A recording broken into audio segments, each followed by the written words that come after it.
been scavenging the jungle for almost 30 years with no luck.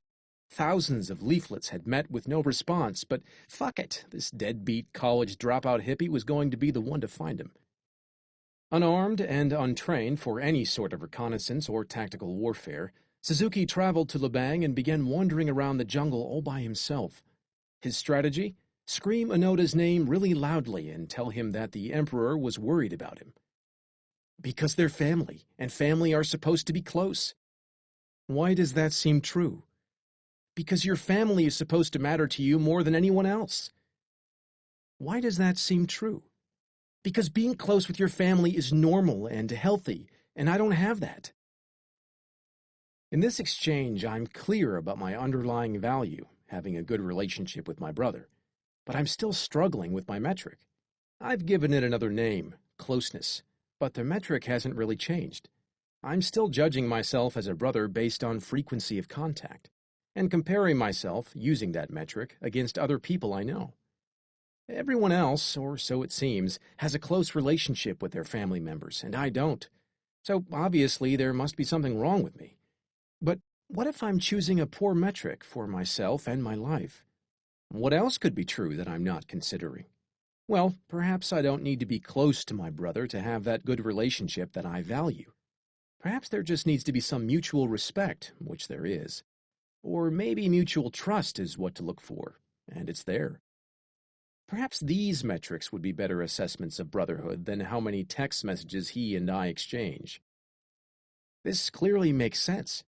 It feels true for me, but it still fucking hurts that my brother and I aren't close. And there's no positive way to spin it. There's no secret way to glorify myself through this knowledge. Sometimes brothers, even brothers who love each other, don't have close relationships, and that's fine. It is hard to accept at first, but that's fine. What is objectively true about your situation is not as important as how you come to see the situation, how you choose to measure it and value it. Problems may be inevitable, but the meaning of each problem is not. We get to control what our problems mean based on how we choose to think about them, the standard by which we choose to measure them. Rock star problems. In 1983, a talented young guitarist was kicked out of his band in the worst possible way. The band had just been signed to a record deal, and they were about to record their first album. But a couple days before recording began, the band showed the guitarist the door. No warning, no discussion, no dramatic blowout. They literally woke him up one day by handing him a bus ticket home. As he sat on the bus back to Los Angeles from New York, the guitarist kept asking himself, how did this happen? What did I do wrong? What will I do now? Record contracts didn't exactly fall out of the sky, especially for raucous, upstart metal bands. Had he missed his one and only shot? But by the time the bus hit L.A., the guitarist had gotten over his self-pity and had vowed to start a new band. He decided that this new band would be so successful that his old band would forever regret their decision. He would become so famous that they would be subjected to decades of seeing him on TV, hearing him on the radio, seeing posters of him in the streets and pictures of him in magazines. They'd be flipping burgers somewhere, loading vans from their shitty club gigs, fat and drunk with their ugly wives, and he'd be rocking out in front of stadium crowds live on television. He'd bathe in the tears of his betrayers, each tear wiped dry by a crisp, clean $100 bill. And so the guitarist worked as if possessed by a musical demon. He spent months recruiting the best musicians he could find, far better musicians than his previous bandmates. He wrote dozens of songs and practiced religiously. His seething anger fueled his ambition. Revenge became his muse. Within a couple years, his new band had signed a record deal of their own, and a year after that, their first record would go gold. The guitarist's name was Dave Mustaine, and the new band he formed was the legendary heavy metal band Megadeth. Megadeth would go on to sell over 25 million albums and tour the world many times over. Today, Mustaine is considered one of the most brilliant and influential musicians in the history of heavy metal music. Unfortunately, the band he was kicked out of was Metallica, which has sold over 180 million albums worldwide. Metallica is considered by many to be one of the greatest rock bands of all time.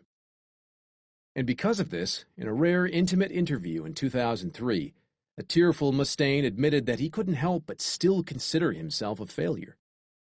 Despite all that he had accomplished, in his mind he would always be the guy who got kicked out of Metallica. We're apes.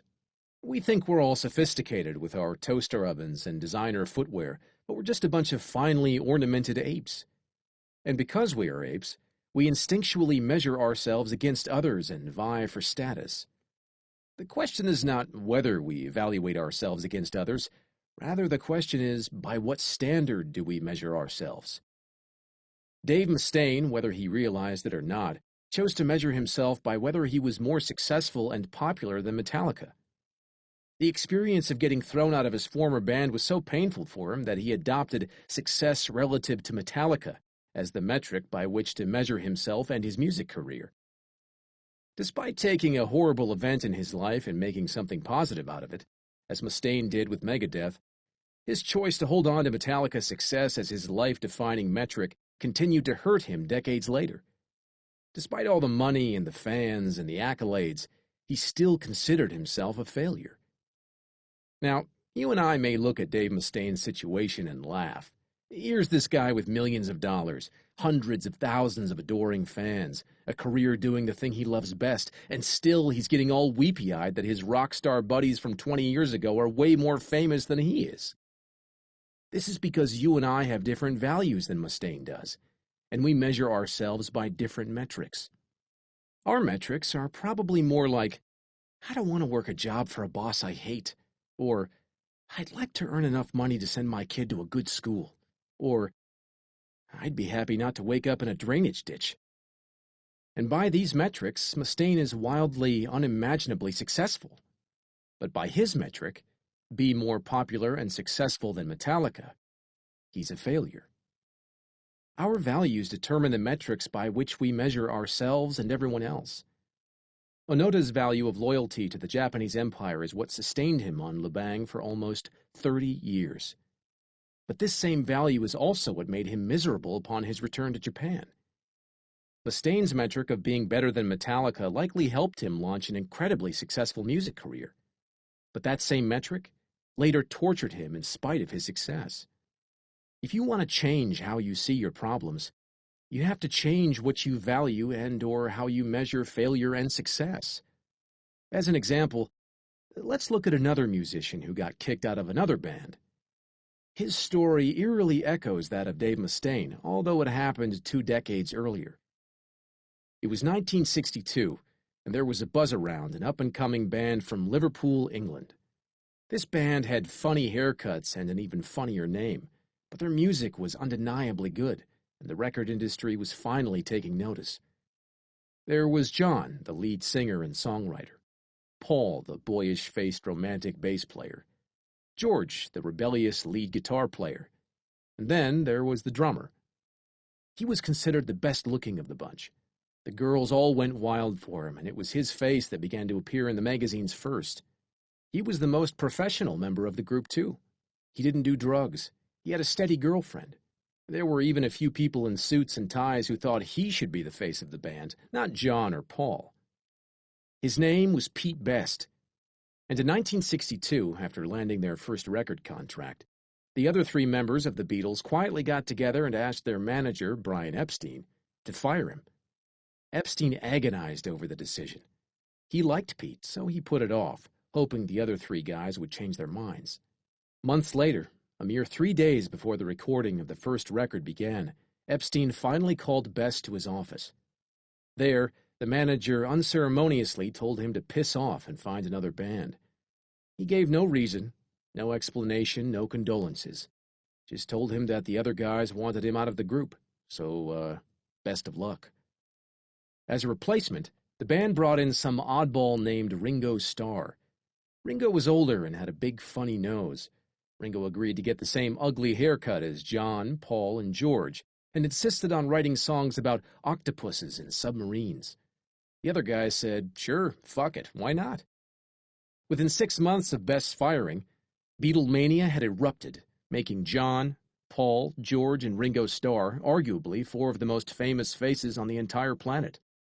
Meanwhile, Best understandably fell into a deep depression, and spent a lot of time doing what any Englishman will do if you give him a reason to: drink.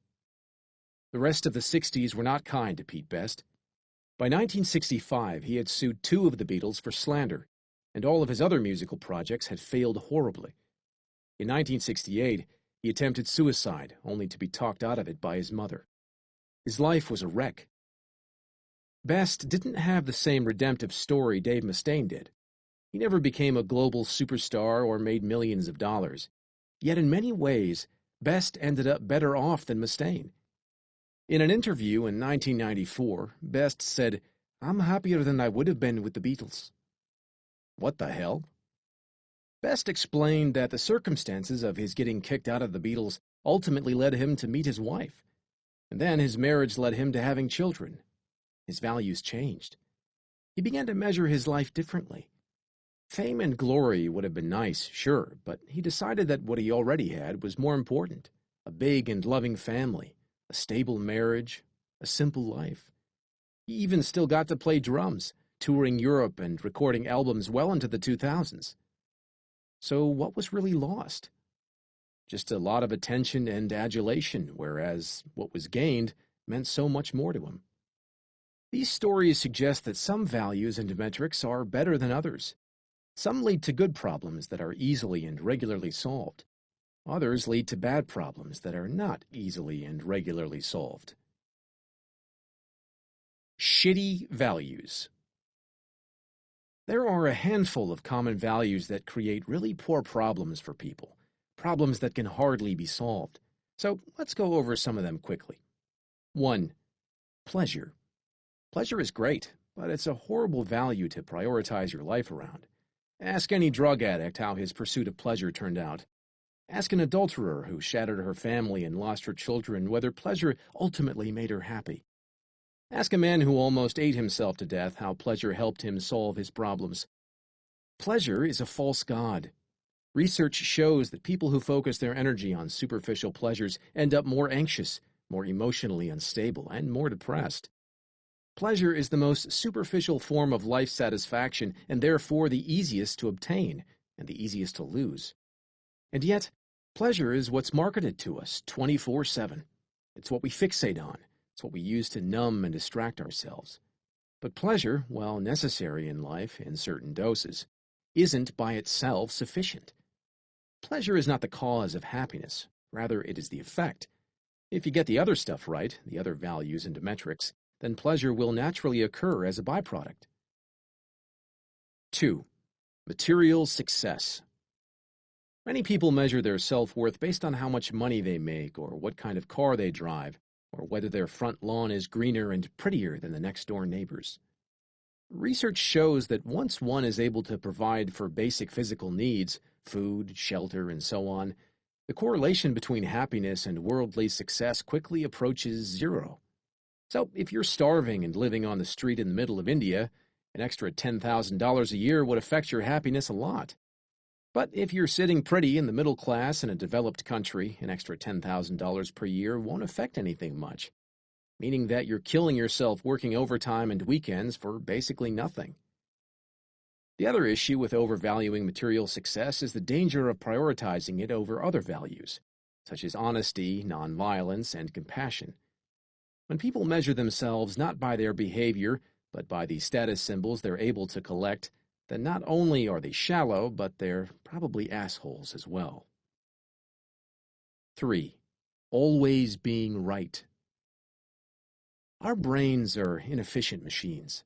We consistently make poor assumptions, misjudge probabilities, misremember facts, give in to cognitive biases, and make decisions based on our emotional whims. As humans, we're wrong pretty much constantly. So if your metric for life success is to be right, well, you're going to have a difficult time rationalizing all of the bullshit to yourself. The fact is, people who base their self-worth on being right about everything prevent themselves from learning from their mistakes. They lack the ability to take on new perspectives and empathize with others. They close themselves off to new and important information. It's far more helpful to assume that you're ignorant and don't know a whole lot. This keeps you unattached to superstitious or poorly informed beliefs and promotes a constant state of learning and growth. 4. Staying positive. Then there are those who measure their lives by the ability to be positive about, well, pretty much everything. Lost your job? Great! That's an opportunity to explore your passions. Husband cheated on you with your sister? Well, at least you're learning what you really mean to the people around you. Child dying of throat cancer? At least you don't have to pay for college anymore. While there is something to be said for staying on the sunny side of life, the truth is, sometimes life sucks. And the healthiest thing you can do is admit it. Denying negative emotions leads to experiencing deeper and more prolonged negative emotions, and to emotional dysfunction. Constant positivity is a form of avoidance, not a valid solution to life's problems. Problems which, by the way, if you're choosing the right values and metrics, should be invigorating you and motivating you. It's simple, really. Things go wrong, people upset us, accidents happen. These things make us feel like shit, and that's fine. Negative emotions are a necessary component of emotional health. To deny that negativity is to perpetuate problems, rather than solve them. The trick with negative emotions is to, 1, express them in a socially acceptable and healthy manner, and 2, express them in a way that aligns with your values. A simple example. A value of mine is nonviolence, as measured by metrics such as not hitting. Therefore, when I get mad at somebody, I express that anger, but I also make a point of not punching my adversary in the face. Radical idea, I know. But the anger is not the problem. Anger is natural. Anger is a part of life. Anger is arguably quite healthy in many situations. Remember, emotions are just feedback. See, it's the punching people in the face that's the problem, not the anger. The anger is merely the messenger for my fist in your face. Don't blame the messenger. Blame my fist or your face. When we force ourselves to stay positive at all times, we deny the existence of our life's problems. And when we deny our problems, we rob ourselves of the chance to solve them and generate happiness. Problems add a sense of meaning and importance to our life. Thus, to duck our problems is to lead a meaningless, even if supposedly pleasant, existence. In the long run, completing a marathon makes us happier than eating a chocolate cake. Raising a child makes us happier than beating a video game. Starting a small business with friends while struggling to make ends meet makes us happier than buying a new computer. These activities are stressful, arduous, and often unpleasant. They also require withstanding problem after problem. Yet they are some of the most meaningful moments and joyous things we'll ever do. They involve pain, struggle, even anger and despair. Yet once they're accomplished, we look back and get all misty-eyed telling our grandkids about them. As Freud once said, one day, in retrospect, the years of struggle will strike you as the most beautiful. This is why these values, pleasure, material success, always being right, staying positive, are poor ideals for a person's life. Some of the greatest moments of one's life are not pleasant, not successful, not known, and not positive. The point is to nail down some good values and metrics, and pleasure and success will naturally emerge as a result. These things are side effects of good values. By themselves, they are empty highs. Defining good and bad values. Good values are 1. Reality-based, 2. Socially constructive, and 3. Immediate and controllable. Bad values are 1. Superstitious, 2. Socially destructive, and 3. Not immediate or controllable. Honesty is a good value because it's something you have complete control over. It reflects reality and it benefits others, even if it's sometimes unpleasant. Popularity, on the other hand, is a bad value. If that's your value, and if your metric is being the most popular guy or girl at the dance party, much of what happens will be out of your control. You don't know who else will be at the event, and you probably won't know who half those people are. Second, the value or metric isn't based on reality. You may feel popular or unpopular, when in fact you have no fucking clue what anybody else really thinks about you. Side note. As a rule, People who are terrified of what others think about them are actually terrified of all the shitty things they think about themselves being reflected back at them.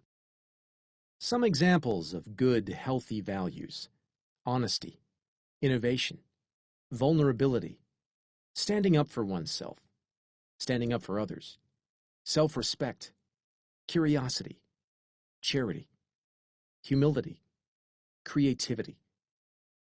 Some examples of bad, unhealthy values: dominance through manipulation or violence, indiscriminate fucking, feeling good all the time, always being the center of attention, not being alone, being liked by everybody, being rich for the sake of being rich, sacrificing small animals to the pagan gods. You'll notice that good, healthy values are achieved internally. Something like creativity or humility can be experienced right now. You simply have to orient your mind in a certain way to experience it. These values are immediate and controllable, and engage you with the world as it is, rather than how you wish it were. Bad values are generally reliant on external events: flying in a private jet, being told you're right all the time, owning a house in the Bahamas, eating a cannoli while getting blown by 3 strippers. Bad values, while sometimes fun or pleasurable, lie outside of your control and often require socially destructive or superstitious means to achieve. Values are about prioritization. Everybody would love a good cannoli or a house in the Bahamas. The question is your priorities. What are the values that you prioritize above everything else, and that therefore influence your decision-making more than anything else? Hiroo Onoda's highest value was complete loyalty and service to the Japanese Empire. This value, in case you couldn't tell from reading about him, stank worse than a rotten sushi roll. It created really shitty problems for Hiroo. Namely, he got stuck on a remote island where he lived off bugs and worms for 30 years. Oh, and he felt compelled to murder innocent civilians, too. So, despite the fact that Hiroo saw himself as a success, and despite the fact that he lived up to his metrics, I think we can all agree that his life really sucked. None of us would trade shoes with him given the opportunity, nor would we commend his actions. Dave Mustaine achieved great fame and glory and felt like a failure anyway. This is because he'd adopted a crappy value based on some arbitrary comparison to the success of others. This value gave him awful problems, such as, "I need to sell 150 million more records, then everything will be great," and "My next tour needs to be nothing but stadiums." Problems he thought he needed to solve in order to be happy. It's no surprise that he wasn't. On the contrary, Pete Best pulled a switcheroo. Despite being depressed and distraught by getting kicked out of the Beatles, as he grew older he learned to reprioritize what he cared about and was able to measure his life in a new light. Because of this, Best grew into a happy and healthy old man with an easy life and great family. Things that, ironically, the 4 Beatles would spend decades struggling to achieve or maintain. When we have poor values, that is, poor standards we set for ourselves and others, we are essentially giving fucks about the things that don't matter, things that in fact make our life worse. But when we choose better values, we are able to divert our fucks to something better, toward things that matter, things that improve the state of our well-being and that generate happiness, pleasure, and success as side effects. This, in a nutshell, is what self-improvement is really about. Prioritizing better values, choosing better things to give a fuck about. Because when you give better fucks, you get better problems. And when you get better problems, you get a better life. The rest of this book is dedicated to 5 counterintuitive values that I believe are the most beneficial values one can adopt. All follow the backwards law we talked about earlier, in that they're negative. All require confronting deeper problems rather than avoiding them through highs. These 5 values are both unconventional and uncomfortable, but to me, they are life-changing. The first, which we'll look at in the next chapter, is a radical form of responsibility. Taking responsibility for everything that occurs in your life, regardless of who's at fault. The second is uncertainty. the acknowledgement of your own ignorance and the cultivation of constant doubt in your own beliefs. The next is failure, the willingness to discover your own flaws and mistakes so that they may be improved upon. The fourth is rejection, the ability to both say and hear no, thus clearly defining what you will and will not accept in your life. The final value is the contemplation of one's own mortality. This one is crucial, because paying vigilant attention to one's own death is perhaps the only thing capable of helping us keep all our other values in proper perspective. Chapter 5. You are always choosing. Imagine that somebody puts a gun to your head and tells you that you have to run 26.2 miles in under 5 hours, or else he'll kill you and your entire family. That would suck. Now imagine that you bought nice shoes and running gear, trained religiously for months, and completed your first marathon with all of your closest family and friends cheering you on at the finish line. That could potentially be one of the proudest moments of your life. Exact same 26.2 miles. Exact same person running them. Exact same pain coursing through your exact same legs. But when you chose it freely and prepared for it, it was a glorious and important milestone in your life. When it was forced upon you against your will, it was one of the most terrifying and painful experiences of your life. Often the only difference between a problem being painful or being powerful is the sense that we chose it, and that we are responsible for it. If you're miserable in your current situation, chances are it's because you feel like some part of it is outside your control. That there's a problem you have no ability to solve, a problem that was somehow thrust upon you without your choosing. When we feel that we're choosing our problems, we feel empowered. When we feel that our problems are being forced upon us against our will, we feel victimized and miserable. The choice. William James had problems, really bad problems.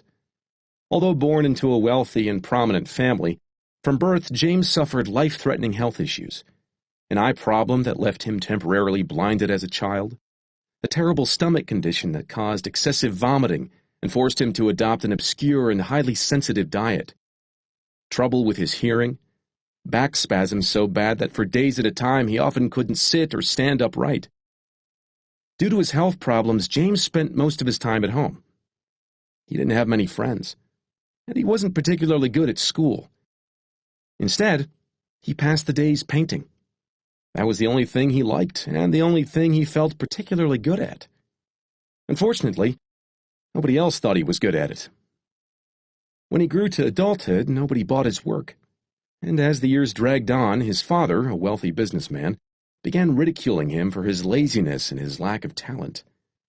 Meanwhile, his younger brother, Henry James, went on to become a world-renowned novelist. His sister, Alice James, made a good living as a writer as well. William was the family oddball, the black sheep. In a desperate attempt to salvage the young man's future, James's father used his business connections to get him admitted into Harvard Medical School. It was his last chance, his father told him. If he screwed this up, there was no hope for him. But James never felt at home or at peace at Harvard. Medicine never appealed to him. He spent the whole time feeling like a fake and a fraud. After all, if he couldn't overcome his own problems, how could he ever hope to have the energy to help others with theirs? After touring a psychiatric facility one day, James mused in his diary that he felt he had more in common with the patients than with the doctors. A few years went by, and again, to his father's disapproval, James dropped out of medical school. But rather than deal with the brunt of his father's wrath, he decided to get away. He signed up to join an anthropological expedition to the Amazon rainforest. That was in the 1860s, so transcontinental travel was difficult and dangerous. If you ever played the computer game Oregon Trail when you were a kid, it was kind of like that, with the dysentery and drowning oxen and everything. Anyway, James made it all the way to the Amazon, where the real adventure was to begin. Surprisingly, his fragile health held up that whole way. But once he finally made it, on the first day of the expedition, he promptly contracted smallpox and nearly died in the jungle. Then his back spasms returned, painful to the point of making James unable to walk. By this time he was emaciated and starved from the smallpox, immobilized by his bad back, and left alone in the middle of South America, the rest of the expedition having gone on without him, with no clear way to get home. A journey that would take months and likely kill him anyway. But somehow he eventually made it back to New England, where he was greeted by an even more disappointed father. By this time, the young man wasn't so young anymore. Nearly 30 years old, still unemployed, a failure at everything he had attempted, with a body that routinely betrayed him and wasn't likely to ever get better. Despite all the advantages and opportunities he'd been given in life, everything had fallen apart. The only constants in his life seemed to be suffering and disappointment. James fell into a deep depression and began making plans to take his own life. But one night, while reading lectures by the philosopher Charles Peirce, James decided to conduct a little experiment. In his diary, he wrote that he would spend 1 year believing that he was 100% responsible for everything that occurred in his life, no matter what. During this period, he would do everything in his power to change his circumstances, no matter the likelihood of failure. If nothing improved in that year, then it would be apparent that he was truly powerless to the circumstances around him, and that he would take his own life. The punchline? William James went on to become the father of American psychology. His work has been translated into a bazillion languages, and he's regarded as one of the most influential intellectuals and philosophers and psychologists of his generation. He would go on to teach at Harvard and would tour much of the United States and Europe giving lectures. He would marry and have 5 children, one of whom, Henry, would become a famous biographer and win a Pulitzer Prize. James would later refer to his little experiment as his rebirth, and would credit it with everything that he later accomplished in his life. There is a simple realization from which all personal improvement and growth emerges. This is the realization that we, individually, are responsible for everything in our lives, no matter the external circumstances. We don't always control what happens to us, but we always control how we interpret what happens to us, as well as how we respond. Whether we consciously recognize it or not, we are always responsible for our experiences. It's impossible not to be.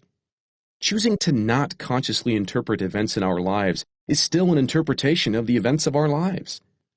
Choosing to not respond to the events in our lives is still a response to the events in our lives. Even if you get run over by a clown car and pissed on by a busload of schoolchildren, it's still your responsibility to interpret the meaning of the event and choose a response. Whether we like it or not, we are always taking an active role in what's occurring to and within us. We are always interpreting the meaning of every moment and every occurrence. We are always choosing the values by which we live and the metrics by which we measure everything that happens to us. Often the same event can be good or bad, depending on the metric we choose to use. The point is, we are always choosing, whether we recognize it or not. Always. It comes back to how, in reality, there is no such thing as not giving a single fuck. It's impossible. We must all give a fuck about something. To not give a fuck about anything is still to give a fuck about something. The real question is, what are we choosing to give a fuck about? What values are we choosing to base our actions on? What metrics are we choosing to use to measure our life?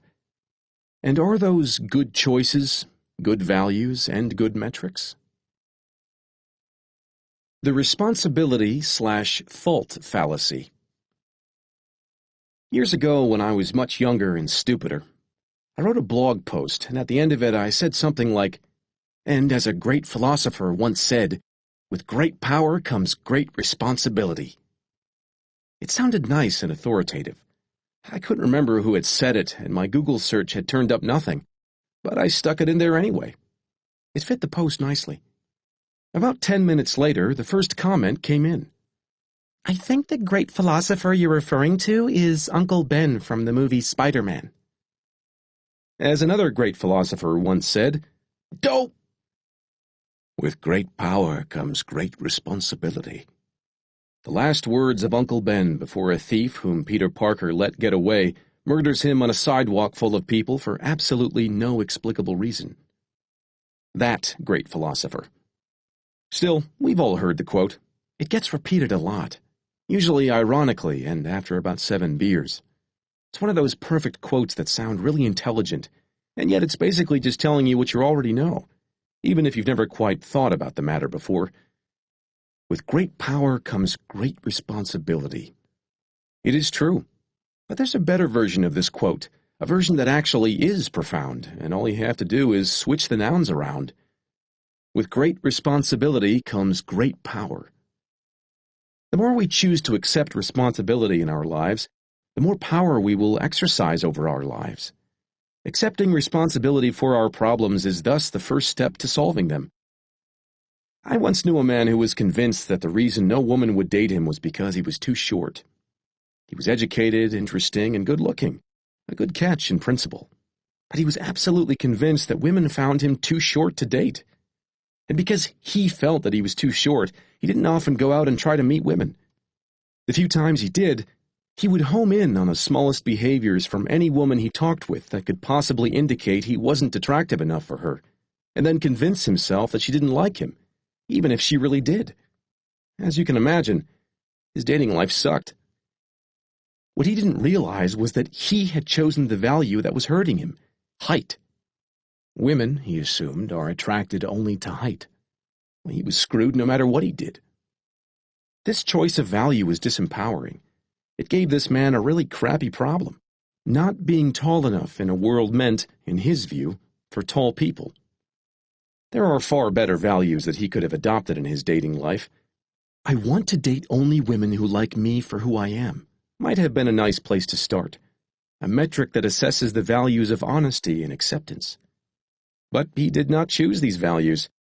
He likely wasn't even aware that he was choosing his value, or could do so. Even though he didn't realize it, he was responsible for his own problems. Despite that responsibility, he went on complaining. "But I don't have a choice," he would tell the bartender. "There's nothing I can do. Women are superficial and vain and will never like me."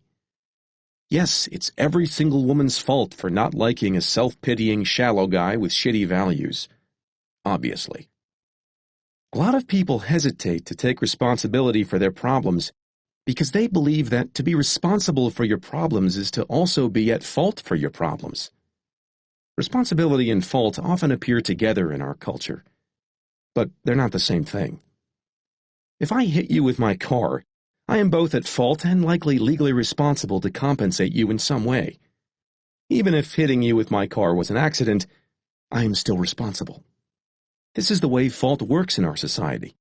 If you fuck up, you're on the hook for making it right, and it should be that way. But there are also problems we aren't at fault for, yet we are still responsible for them. For example, if you woke up one day and there was a newborn baby on your doorstep, it would not be your fault that the baby had been put there, but the baby would now be your responsibility. You would have to choose what to do. And whatever you ended up choosing, keeping it, getting rid of it, ignoring it, feeding it to a pit bull, there would be problems associated with your choice, and you would be responsible for those as well. Judges don't get to choose their cases. When a case goes to court, the judge assigned to it did not commit the crime, was not a witness to the crime, and was not affected by the crime, but he or she is still responsible for the crime. The judge must then choose the consequences. He or she must identify the metric against which the crime will be measured and make sure that the chosen metric is carried out. We are responsible for experiences that aren't our fault all the time. This is part of life. Here's one way to think about the distinction between the two concepts.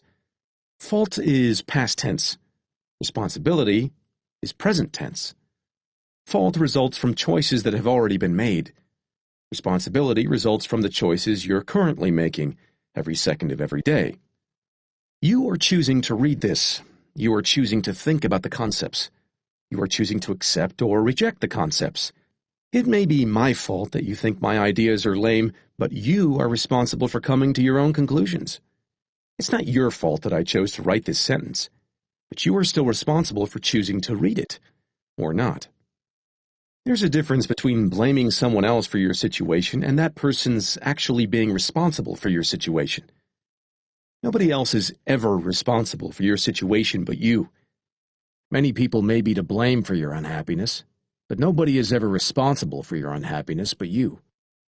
This is because you always get to choose how you see things, how you react to things, how you value things.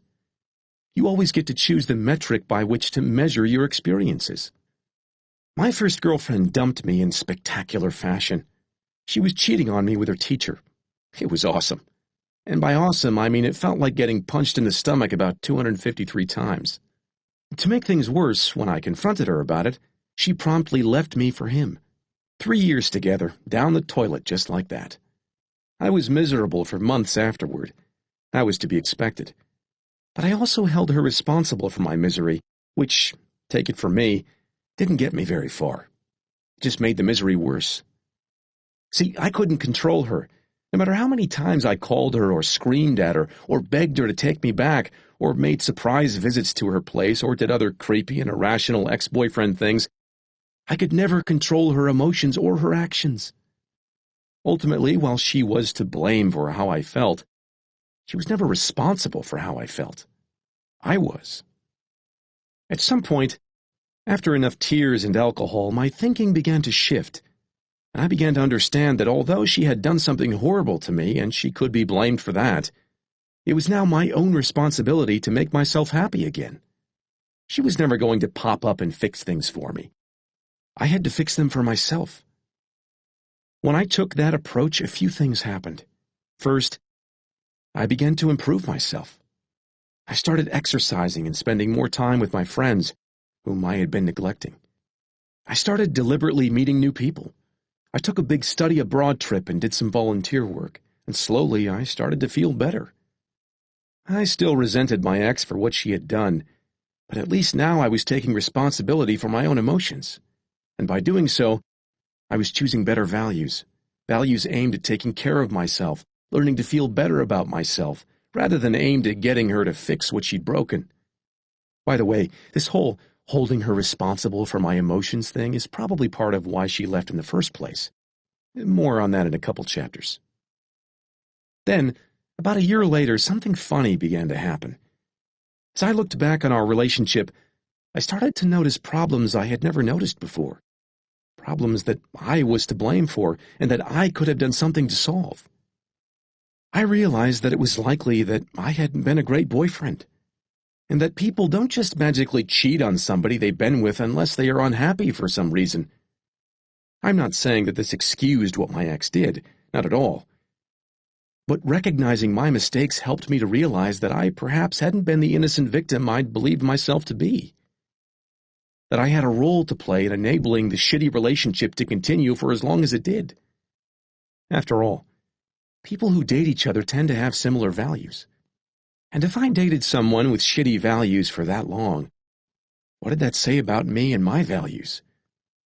I learned the hard way that if the people in your relationships are selfish and doing hurtful things, it's likely you are too. You just don't realize it. In hindsight, I was able to look back and see warning signs of my ex-girlfriend's character, signs I had chosen to ignore or brush off when I was with her. That was my fault. I could look back and see that I hadn't exactly been the boyfriend of the year to her either. In fact, I had often been cold and arrogant toward her. Other times I took her for granted and blew her off and hurt her. These things were my fault too.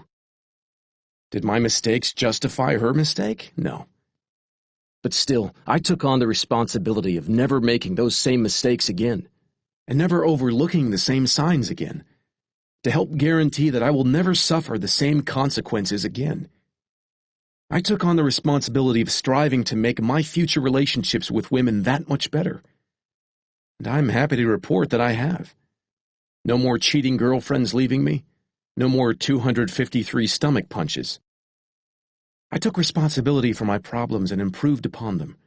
I took responsibility for my role in that unhealthy relationship and improved upon it with later relationships. And you know what? My ex leaving me, while one of the most painful experiences I've ever had, was also one of the most important and influential experiences of my life. I credit it with inspiring a significant amount of personal growth. I learned more from that single problem than dozens of my successes combined. We all love to take responsibility for success and happiness. Hell, we often fight over who gets to be responsible for success and happiness. But taking responsibility for our problems is far more important, because that's where the real learning comes from. That's where the real life improvement comes from. To simply blame others is only to hurt yourself.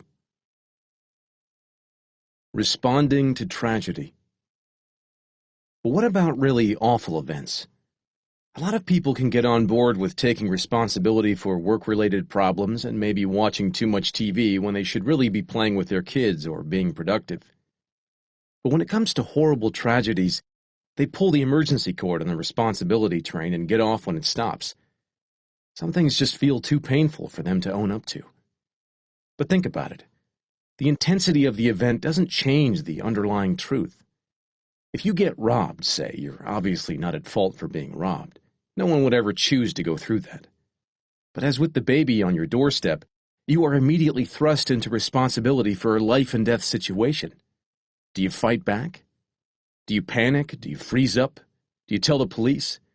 Do you try to forget it and pretend it never happened? These are all choices and reactions you're responsible for making or rejecting. You didn't choose the robbery, but it's still your responsibility to manage the emotional and psychological and legal fallout of the experience. In 2008, the Taliban took control of the Swat Valley, a remote part of northeastern Pakistan. They quickly implemented their Muslim extremist agenda. No television, no films, no women outside the house without a male escort, no girls attending school. By 2009, an 11-year-old Pakistani girl named Malala Yousafzai had begun to speak out against the school ban. She continued to attend her local school, risking both her and her father's lives. She also attended conferences in nearby cities.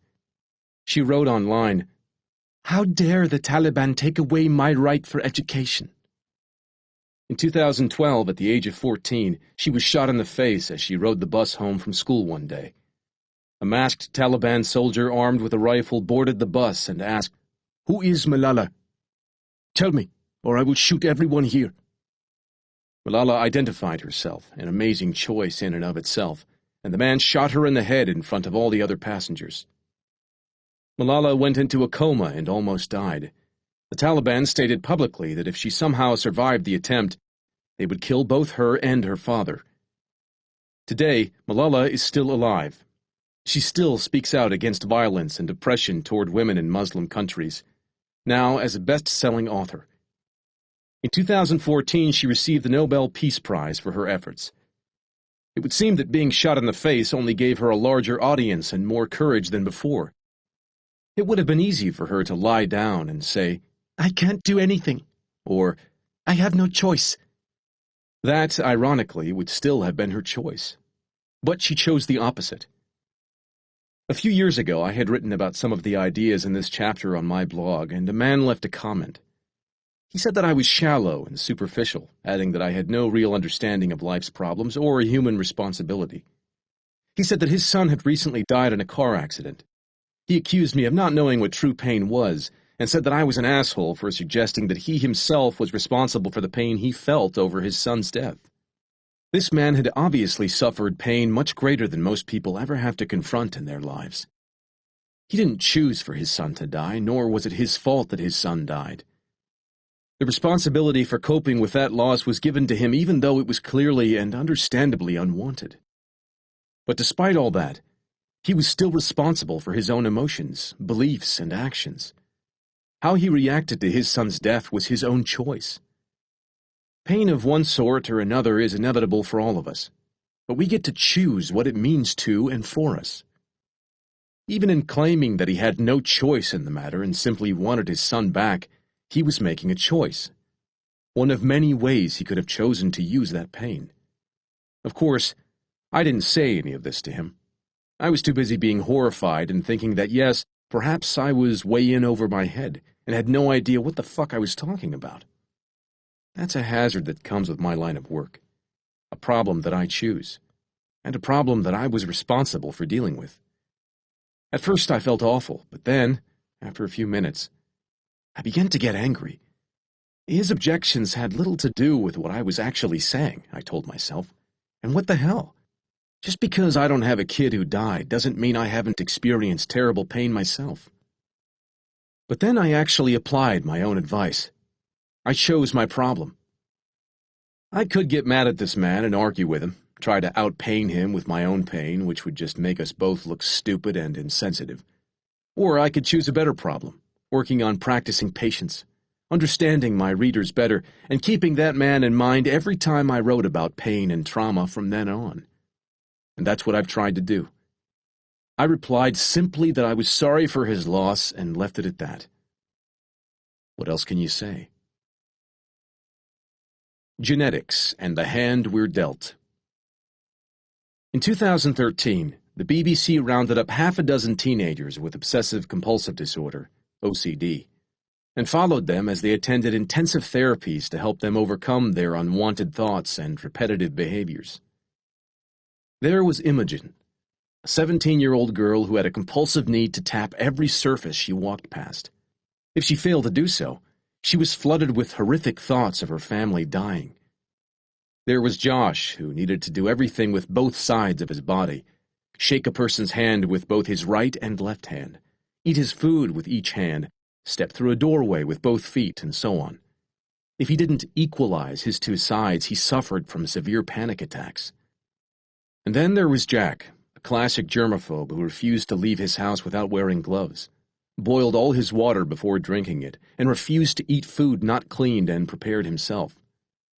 OCD is a terrible neurological and genetic disorder that cannot be cured. At best, it can be managed. And as we'll see, managing the disorder comes down to managing one's values.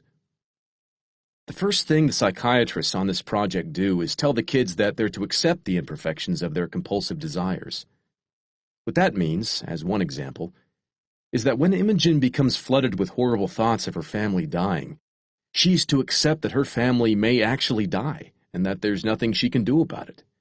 Simply put, she is told that what happens to her is not her fault. Josh is forced to accept that over the long term, equalizing all of his behaviors to make them symmetrical is actually destroying his life more than occasional panic attacks would. And Jack is reminded that no matter what he does, germs are always present and always infecting him. The goal is to get the kids to recognize that their values are not rational, that in fact their values are not even theirs, but rather are the disorder's, and that by fulfilling these irrational values they are actually harming their ability to function in life. The next step is to encourage the kids to choose a value that is more important than their OCD value and to focus on that. For Josh, it's the possibility of not having to hide his disorder from his friends and family all the time, the prospect of having a normal, functioning social life. For Imogen, it's the idea of taking control over her own thoughts and feelings and being happy again. And for Jack, it's the ability to leave his house for long periods of time without suffering traumatic episodes. With these new values held front and center in their minds, the teenagers set out on intensive desensitization exercises that force them to live out their new values. Panic attacks ensue, tears are shed. Jack punches an array of inanimate objects and then immediately washes his hands. But by the end of the documentary, major progress has been made. Imogen no longer needs to tap every surface she comes across. She says, "There are still monsters in the back of my mind, and there probably always will be, but they're getting quieter now." Josh is able to go periods of 25 to 30 minutes without equalizing his behaviors between both sides of his body. And Jack, who makes perhaps the most improvement, is actually able to go out to restaurants and drink out of bottles and glasses without washing them first. Jack sums up well what he learned. "I didn't choose this life.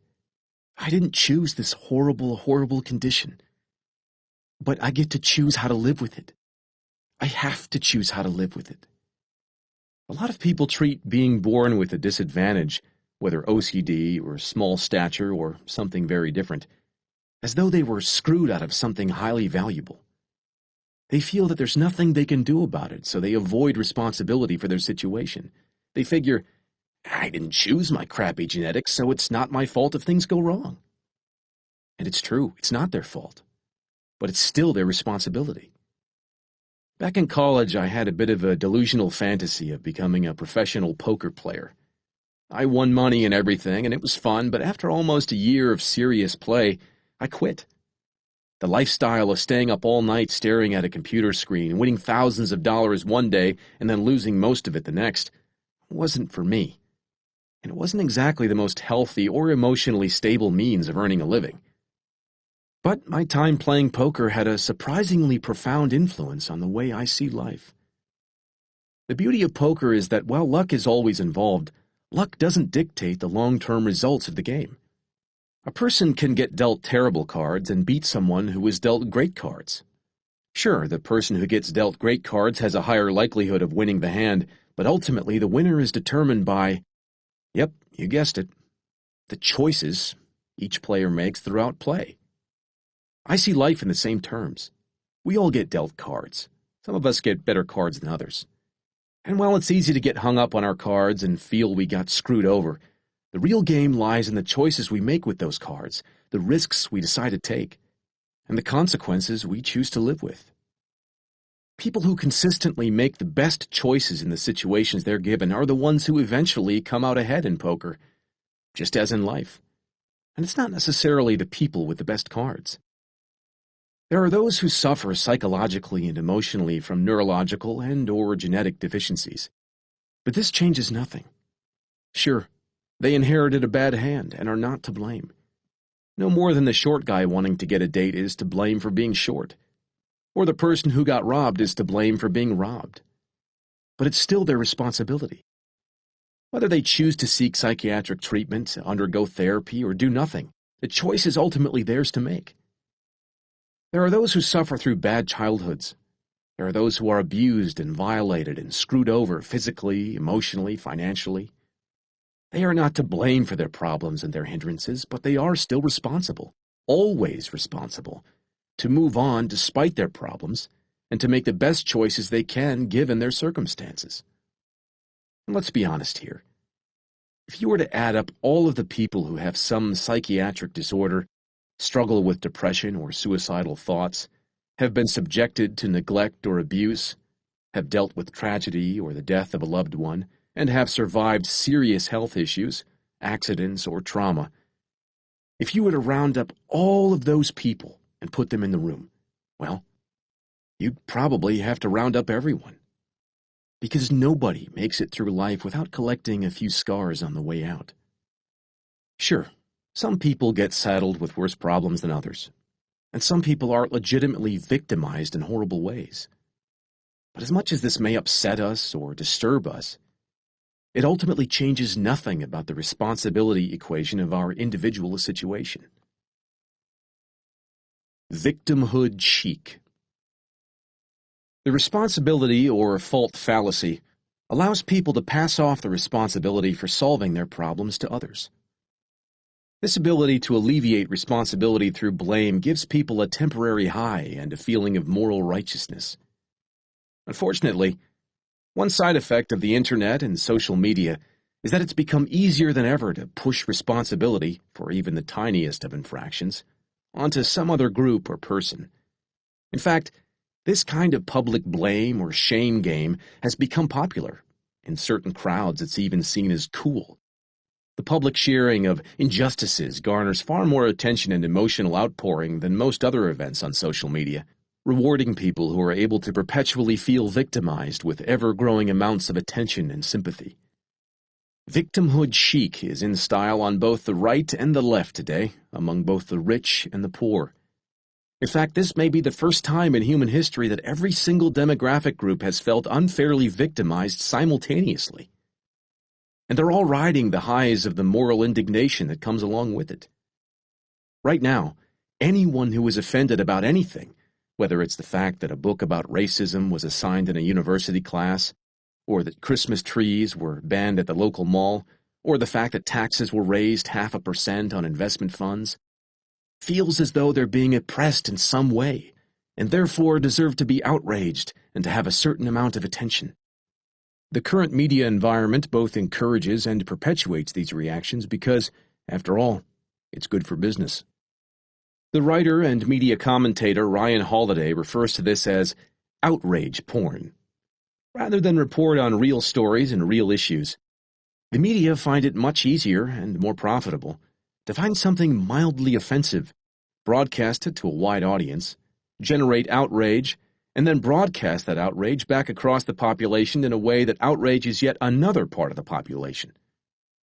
This triggers a kind of echo of bullshit pinging back and forth between two imaginary sides, meanwhile distracting everyone from real societal problems. It's no wonder we're more politically polarized than ever before. The biggest problem with victimhood chic is that it sucks attention away from actual victims. It's like the boy who cried wolf.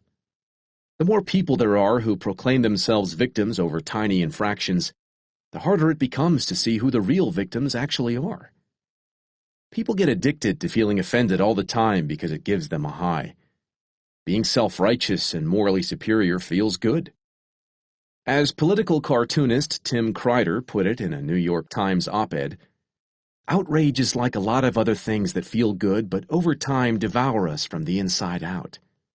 And it's even more insidious than most vices because we don't even consciously acknowledge that it's a pleasure. But part of living in a democracy and a free society is that we all have to deal with views and people we don't necessarily like. That's simply the price we pay. You could even say it's the whole point of the system. And it seems more and more people are forgetting that. We should pick our battles carefully, while simultaneously attempting to empathize a bit with the so-called enemy. We should approach the news and media with a healthy dose of skepticism and avoid painting those who disagree with us with a broad brush. We should prioritize values of being honest, fostering transparency, and welcoming doubt over the values of being right, feeling good, and getting revenge. These democratic values are harder to maintain amidst the constant noise of a networked world. But we must accept the responsibility and nurture them regardless. The future stability of our political systems may depend on it.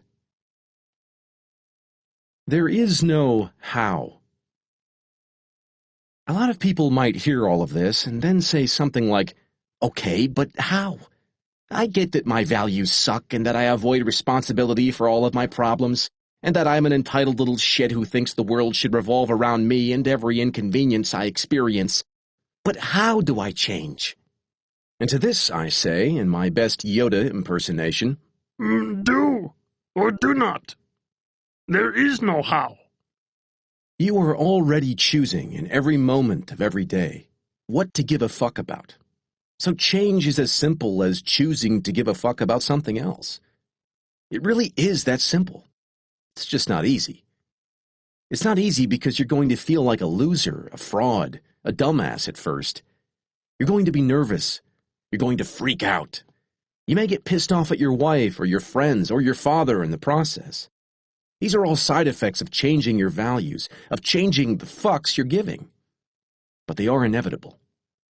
It's simple, but really, really hard. Let's look at some of these side effects. You're going to feel uncertain. I guarantee it. Should I really give this up? Is this the right thing to do? Giving up a value you've depended on for years is going to feel disorienting, as if you don't really know right from wrong anymore. This is hard, but it's normal. Next, you'll feel like a failure. You've spent half your life measuring yourself by that old value, so when you change your priorities, change your metrics, and stop behaving in the same way, you'll fail to meet that old, trusted metric and thus immediately feel like some sort of fraud or nobody. This is also normal and also uncomfortable. And certainly you will weather rejections. Many of the relationships in your life were built around the values you've been keeping, so the moment you change those values, the moment you decide that studying is more important than partying, that getting married and having a family is more important than rampant sex, that working a job you believe in is more important than money, your turnaround will reverberate out through your relationships, and many of them will blow up in your face. This too is normal, and this too will be uncomfortable. These are necessary, though painful, side effects of choosing to place your fucks elsewhere, in a place far more important and more worthy of your energies. As you reassess your values, you will be met with internal and external resistance along the way. More than anything, you will feel uncertain. You will wonder if what you're doing is wrong. But as we'll see, this is a good thing. Chapter 6.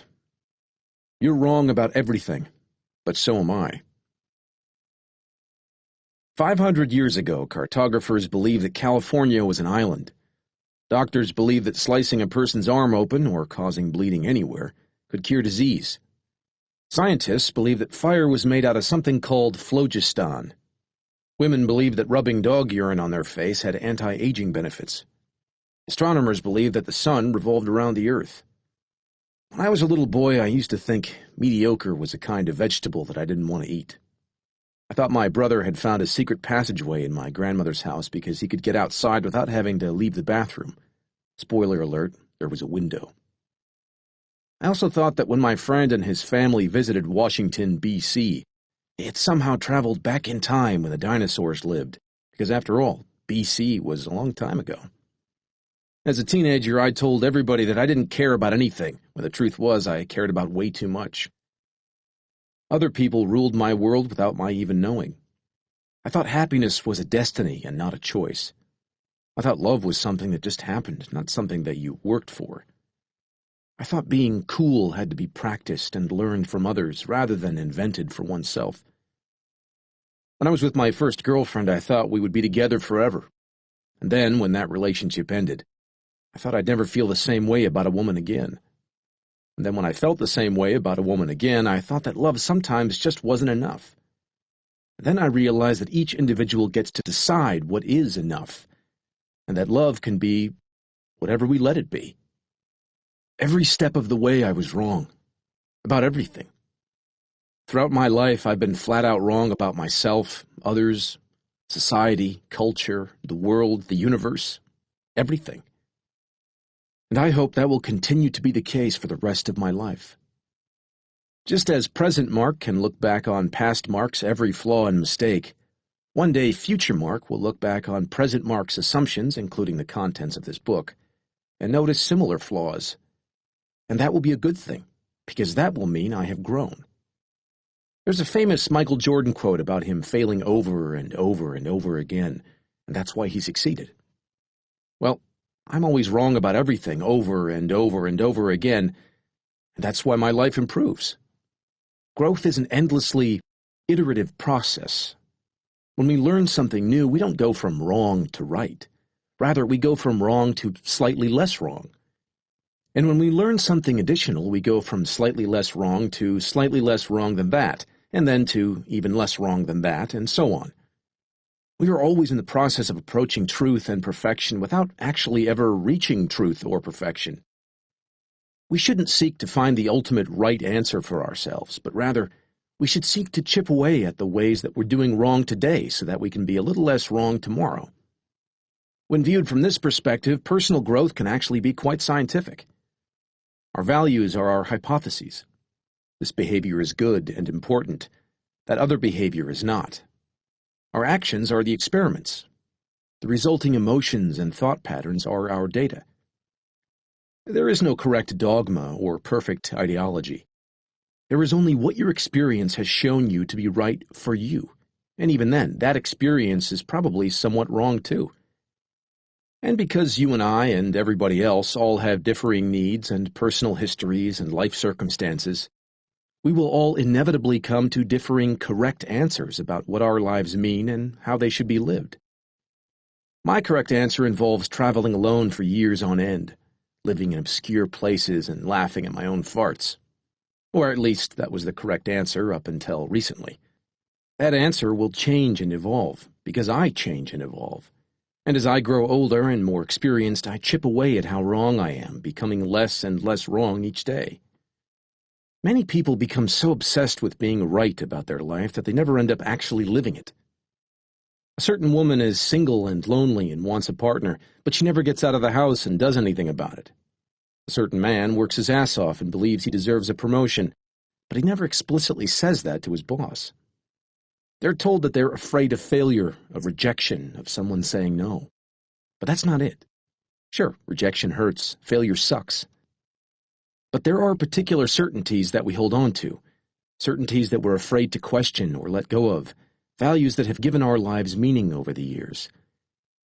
That woman doesn't get out there and date because she would be forced to confront her beliefs about her own desirability. That man doesn't ask for the promotion because he would have to confront his beliefs about what his skills are actually worth. It's easier to sit in a painful certainty that nobody finds you attractive and nobody appreciates your talents than to actually test those beliefs and find out for sure. Beliefs of this sort, that I'm not attractive enough, so why bother, or that my boss is an asshole, so why bother, are designed to give us moderate comfort now by mortgaging greater happiness and success later on. They're terrible long-term strategies, yet we cling to them because we assume we're right, because we assume we already know what's supposed to happen. In other words, we assume we know how the story ends. Certainty is the enemy of growth. Nothing is for certain until it has already happened, and even then, it's still debatable. That's why accepting the inevitable imperfections of our values is necessary for any growth to take place. Instead of striving for certainty, we should be in constant search of doubt. Doubt about our own beliefs, doubt about our own feelings, doubt about what the future may hold for us unless we get out there and create it for ourselves. Instead of looking to be right all the time, we should be looking for how we're wrong all the time. Because we are. Being wrong opens us up to the possibility of change. Being wrong brings the opportunity for growth. It means not cutting your arm open to cure a cold or splashing dog piss on your face to look young again. It means not thinking mediocre is a vegetable and not being afraid to care about things. Because here's something that's weird but true. We don't actually know what a positive or negative experience is. Some of the most difficult and stressful moments of our lives also end up being the most formative and motivating. Some of the best and most gratifying experiences of our lives are also the most distracting and demotivating. Don't trust your conception of positive or negative experiences. All that we know for certain is what hurts in the moment and what doesn't. And that's not worth much. Just as we look back in horror at the lives of people 500 years ago, I imagine people 500 years from now will laugh at us and our certainties today. They will laugh at how we let our money and our jobs define our lives. They will laugh at how we were afraid to show appreciation for those who mattered to us most, yet heaped praise on public figures who didn't deserve anything. They will laugh at our rituals and superstitions, our worries and our wars. They will gawk at our cruelty. They will study our art and argue over our history. They will understand truths about us which none of us are yet aware. And they, too, will be wrong. Just less wrong than we were. Architects of our own beliefs. Try this. Take a random person and put them in a room with some buttons to push. Then tell them that if they do something specific, some undefined something that they have to figure out, a light will flash on indicating that they've won a point. Then tell them to see how many points they can earn within a 30-minute period. When psychologists have done this, what happens is what you might expect. People sit down and start mashing buttons at random until eventually the light comes on to tell them they got a point. Logically, they then try repeating whatever they were doing to get more points, except now the light's not coming on. So they start experimenting with more complicated sequences. Press this button 3 times, then this button once, then wait 5 seconds, and ding! Another point. But eventually that stops working.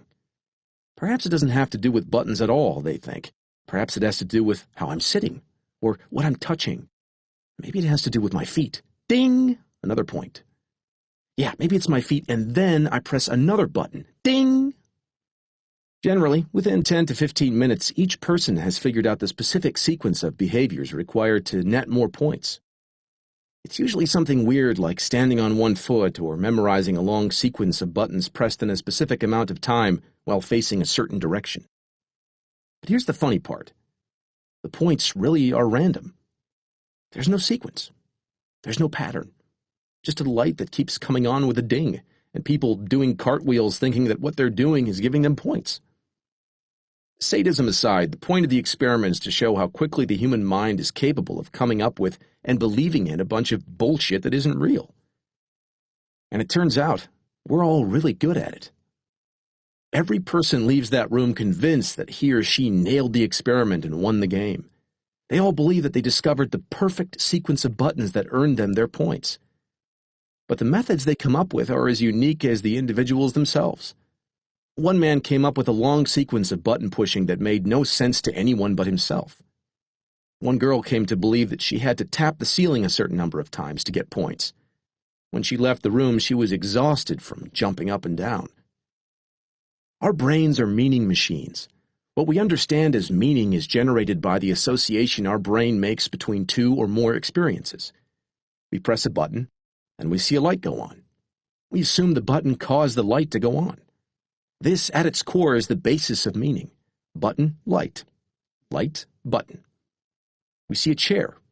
We note that it's gray. Our brain then draws the association between the color, gray, and the object, chair, and forms meaning. The chair is gray. Our minds are constantly worrying, generating more and more associations to help us understand and control the environment around us. Everything about our experiences, both external and internal, generates new associations and connections within our minds. Everything from the words on this page to the grammatical concepts you use to decipher them, to the dirty thoughts your mind wanders into when my writing becomes boring or repetitive. Each of these thoughts, impulses, and perceptions is composed of thousands upon thousands of neural connections, firing in conjunction, alighting your mind in a blaze of knowledge and understanding. But there are two problems. First, the brain is imperfect. We mistake things we see and hear. We forget things or misinterpret events quite easily. Second, once we create meaning for ourselves, our brains are designed to hold on to that meaning. We are biased toward the meaning our mind has made, and we don't want to let go of it. Even if we see evidence that contradicts the meaning we created, we often ignore it and keep on believing anyway. The comedian Emo Phillips once said, "I used to think the human brain was the most wonderful organ in my body. Then I realized who was telling me this." The unfortunate fact is, most of what we come to know and believe is the product of the innate inaccuracies and biases present in our brains. Many, or even most of our values are products of events that are not representative of the world at large, or are the result of a totally misconceived past. The result of all this? Most of our beliefs are wrong. Or, to be more exact, all beliefs are wrong. Some are just less wrong than others. The human mind is a jumble of inaccuracy, and while this may make you uncomfortable, it's an incredibly important concept to accept, as we'll see. Be careful what you believe. In 1988, while in therapy, the journalist and feminist author Meredith Marin came to a startling realization. Her father had sexually abused her as a child. It was a shock to her, a repressed memory she had spent most of her adult life oblivious to. But at the age of 37, she confronted her father and also told her family what had happened. Meredith's news horrified her entire family. Her father immediately denied having done anything. Some family members sided with Meredith. Others sided with her father. The family tree was split in two, and the pain that had defined Meredith's relationships with her father since long before her accusation now spread like a mold across its branches. It tore everyone apart. Then, in 1996, Meredith came to another startling realization. Her father actually hadn't sexually abused her. I know. Oops. She, with the help of a well-intentioned therapist, had actually invented the memory. Consumed by guilt, she spent the rest of her father's life attempting to reconcile with him and other family members through constant apologizing and explaining, but it was too late. Her father passed away, and her family would never be the same. It turned out Meredith wasn't alone.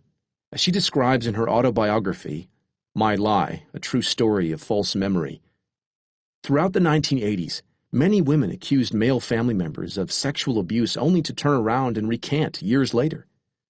Similarly, there was a whole swath of people who claimed during that same decade that there were satanic cults abusing children, yet despite police investigations in dozens of cities, police never found any evidence of the crazy practices described. Why were people suddenly inventing memories of horrible abuse in families and cults? And why was it all happening then, in the 1980s? Ever play the telephone game as a kid? You know, you say something in one person's ear and it gets passed through like 10 people, and what the last person hears is completely unrelated to what you started with? That's basically how our memories work. We experience something. Then we remember it slightly differently a few days later, as if it had been whispered and misheard.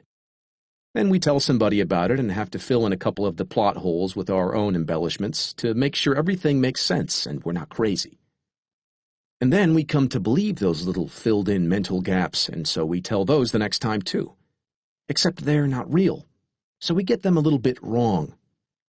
And we're drunk one night a year later when we tell the story, so we embellish it a little bit more. Okay, let's be honest, we completely make up about 1/3 of it. But when we're sober the next week, we don't want to admit that we're a big fat liar, so we go along with the revised and newly expanded drunkard version of our story. And 5 years later, our absolutely swear to God, swear on my mother's grave, truer than true story is at most 50% true. We all do this. You do, I do, no matter how honest and well-intentioned we are. We're in a perpetual state of misleading ourselves and others for no other reason than that our brain is designed to be efficient, not accurate.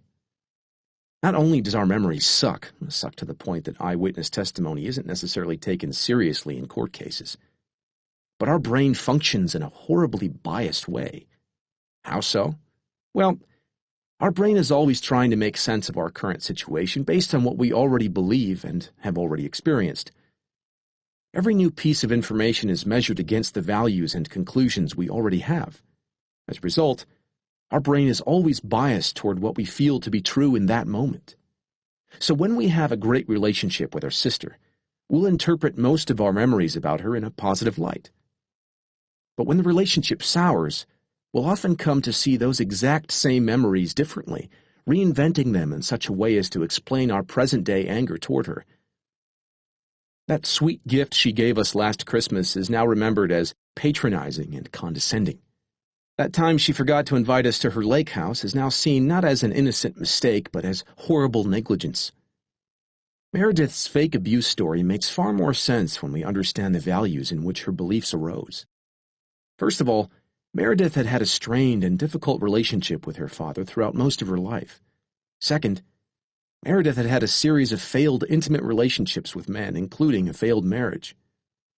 So already, in terms of her values, close relationships with men weren't doing so hot. Then, in the early 1980s, Meredith became a radical feminist and began doing research into child abuse. She was confronted with horrific story after horrific story of abuse, and she dealt with incest survivors, usually little girls, for years on end. She also reported extensively on a number of inaccurate studies that came out around that time, studies that it later turned out grossly overestimated the prevalence of child molestation. The most famous study reported that 1/3 of adult women had been sexually molested as children, a number that has since been shown to be false. And on top of all of this, Meredith fell in love and began a relationship with another woman, an incest survivor. Meredith developed a codependent and toxic relationship with her partner, one in which Meredith continually tried to save the other woman from her traumatic past. Her partner also used her traumatic past as a weapon of guilt to earn Meredith's affection. More on this and boundaries in Chapter 8. Meanwhile, Meredith's relationship with her father deteriorated even further. He wasn't exactly thrilled that she was now in a lesbian relationship, and she was attending therapy to an almost compulsive rate. Her therapists, who had their own values and beliefs driving their behavior, regularly insisted that it couldn't simply be Meredith's highly stressful reporting job or her poor relationships that were making her so unhappy. It must be something else, something deeper. Around this time, a new form of treatment called repressed memory therapy was becoming hugely popular. This therapy involved a therapist putting a client into a trance-like state, where she was encouraged to root out and re-experience forgotten childhood memories. These memories were often benign, but the idea was that at least a few of them would be traumatic as well. So there you have poor Meredith, miserable and researching incest and child molestation every day, angry at her father, having endured an entire lifetime of failed relationships with men, and the only person who seems to understand her or love her is another woman who is a survivor of incest. Oh, and she's lying on a couch crying every other day with a therapist demanding over and over that she remembers something she can't remember. And voila! You have a perfect recipe for an invented memory of sexual abuse that never happened. Our mind's biggest priority when processing experiences is to interpret them in such a way that they will cohere with all of our previous experiences, feelings, and beliefs. But often we run into life situations where past and present don't cohere. On such occasions, what we're experiencing in the moment flies in the face of everything we've accepted as true and reasonable about our past. In an effort to achieve coherence, our mind will sometimes, in cases like that, invent false memories. By linking our present experiences with that imagined past, our mind allows us to maintain whatever meaning we already established. As noted earlier, Meredith's story is not unique. In fact, in the 1980s and early 1990s, hundreds of innocent people were wrongly accused of sexual violence under similar circumstances. Many of them went to prison for it. For people who were dissatisfied with their lives, these suggestive explanations, combined with the sensationalizing media, there were veritable epidemics of sexual abuse and satanic violence going on, and you could be a victim too, gave people's unconscious minds the incentive to fudge their memories a bit and explain their current suffering in a way that allowed them to be victims and avoid responsibility. Repressed memory therapy then acted as a means to pull these unconscious desires out and put them into a seemingly tangible form of a memory. This process, and the state of mind it resulted in, became so common that a name was introduced for it: false memory syndrome. It changed the way courtrooms operate. Thousands of therapists were sued and lost their licenses. Repressed memory therapy fell out of practice and was replaced by more practical methods. Recent research has only reinforced the painful lesson of that era. Our beliefs are malleable and our memories are horribly unreliable. There's a lot of conventional wisdom out there telling you to trust yourself, to go with your gut, and all sorts of other pleasant-sounding cliches. But perhaps the answer is to trust yourself less. After all, if our hearts and minds are so unreliable, maybe we should be questioning our own intentions and motivations more. If we're all wrong all the time, then isn't self-skepticism and the rigorous challenging of our own beliefs and assumptions the only logical route to progress? This may sound scary and self-destructive, but it's actually quite the opposite. It's not only the safer option, but it's liberating as well. The dangers of pure certainty. Erin sits across from me at the sushi restaurant and tries to explain why she doesn't believe in death. It's been almost 3 hours and she's eaten exactly 4 cucumber rolls and drunk an entire bottle of sake by herself. In fact, she's about halfway through bottle number 2 now. It's 4 o'clock on a Tuesday afternoon. I didn't invite her here. She found out where I was via the internet and flew out to come find me. Again. She's done this before. You see, Erin is convinced that she can cure death, but she's also convinced that she needs my help to do it. But not my help in like a business sense. If she just needed some PR advice or something, that would be one thing. No, it's more than that. She needs me to be her boyfriend. Why?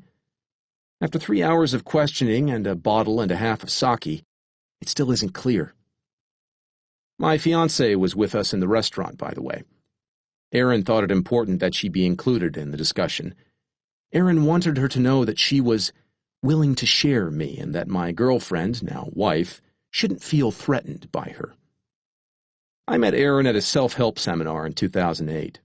She seemed like a nice enough person. A little bit on the woo-woo, new agey side of things, but she was a lawyer and had gone to an Ivy League school and was clearly smart. And she laughed at my jokes and thought I was cute, so of course, knowing me, I slept with her. A month later, she invited me to uproot across the country and move in with her. This struck me as somewhat of a red flag, and so I tried to break things off with her. She responded by saying that she would kill herself if I refused to be with her, Okay, so make that 2 red flags. I promptly blocked her from my email and all my devices. This would slow her down, but not stop her. Years before I met her, Erin had gotten into a car accident and nearly died. Actually, she had medically died for a few moments. All brain activity had stopped. But she had somehow miraculously been revived. When she came back, she claimed everything had changed. She became a very spiritual person. She became interested in and started believing in energy healing and angels and universal consciousness and tarot cards. She also believed that she had become a healer and an empath, and that she could see the future. And for whatever reason, upon meeting me, she decided that she and I were destined to save the world together, to cure death, as she put it. After I'd blocked her, she began to create new email addresses, sometimes sending me as many as 12 angry emails in a single day. She created fake Facebook and Twitter accounts that she used to harass me, as well as people close to me. She created a website identical to mine and wrote dozens of articles claiming that I was her ex-boyfriend and that I had lied to her and cheated her, that I had promised to marry her and that she and I belonged together. When I contacted her to take the site down, she said that she would take it down only if I flew to California to be with her. This was her idea of a compromise. And through all of this, her justification was the same. I was destined to be with her, that God had preordained it, that she literally woke up in the middle of the night to the voices of angels commanding that our special relationship was the harbinger of a new age of permanent peace on earth. Yes, she really told me this. By the time we were sitting in that sushi restaurant together, there had been thousands of emails. Whether I responded or didn't respond, replied respectfully or replied angrily, nothing ever changed. Her mind never changed. Her beliefs never budged. This had gone on for over 7 years by then, and counting.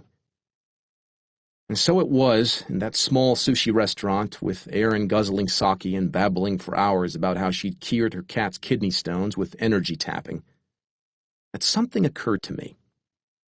Erin is a self-improvement junkie. She spends tens of thousands of dollars on books and seminars and courses. And the craziest part of all this is that Erin embodies all the lessons she's learned to a T. She has her dream. She stays persistent with it. She visualizes and takes action and weathers the rejections and failures and gets up and tries again. She's relentlessly positive. She thinks pretty damn highly of herself. I mean, she claims to heal cats the same way Jesus healed Lazarus. Come the fuck on. And yet her values are so fucked that none of this matters. The fact that she does everything right doesn't make her right. There is a certainty in her that refuses to relinquish itself. She has even told me this in so many words, that she knows her fixation is completely irrational and unhealthy and is making both her and me unhappy. But for some reason it feels so right to her that she can't ignore it and she can't stop. In the mid-1990s, psychologist Roy Baumeister began researching the concept of evil. Basically, he looked at people who do bad things and at why they do them. At the time, it was assumed that people did bad things because they felt horrible about themselves. That is, they had low self-esteem. One of Baumeister's first surprising findings was that this was often not true. In fact, it was usually the opposite. Some of the worst criminals felt pretty damn good about themselves. And it was this feeling good about themselves, in spite of the reality around them, that gave them the sense of justification for hurting and disrespecting others. For individuals to feel justified in doing horrible things to other people, they must feel an unwavering certainty in their own righteousness, in their own beliefs and deservedness. Racists do racist things because they're certain about their genetic superiority. Religious fanatics blow themselves up and murder dozens of people because they're certain of their place in heaven as martyrs. Men rape and abuse women out of their certainty that they're entitled to women's bodies. Evil people never believe that they are evil. Rather, they believe that everyone else is evil. In controversial experiments, now simply known as the Milgram experiments, named for the psychologist Stanley Milgram, researchers told normal people that they were to punish other volunteers for breaking various rules. And punish them they did, sometimes escalating the punishment to the point of physical abuse. Almost none of the punishers objected or asked for explanation. On the contrary, Many of them seem to relish the certainty of the moral righteousness bestowed upon them by the experiments. The problem here is that not only is certainty unattainable, but the pursuit of certainty often breeds more and worse insecurity. Many people have an unshakable certainty in their ability at their job, or in the amount of salary they should be making. But that certainty makes them feel worse, not better. They see others getting promoted over them and they feel slighted. They feel unappreciated and underacknowledged. Even a behavior as simple as sneaking a peek at your boyfriend's text messages or asking a friend what people are saying about you is driven by insecurity and that aching desire to be certain.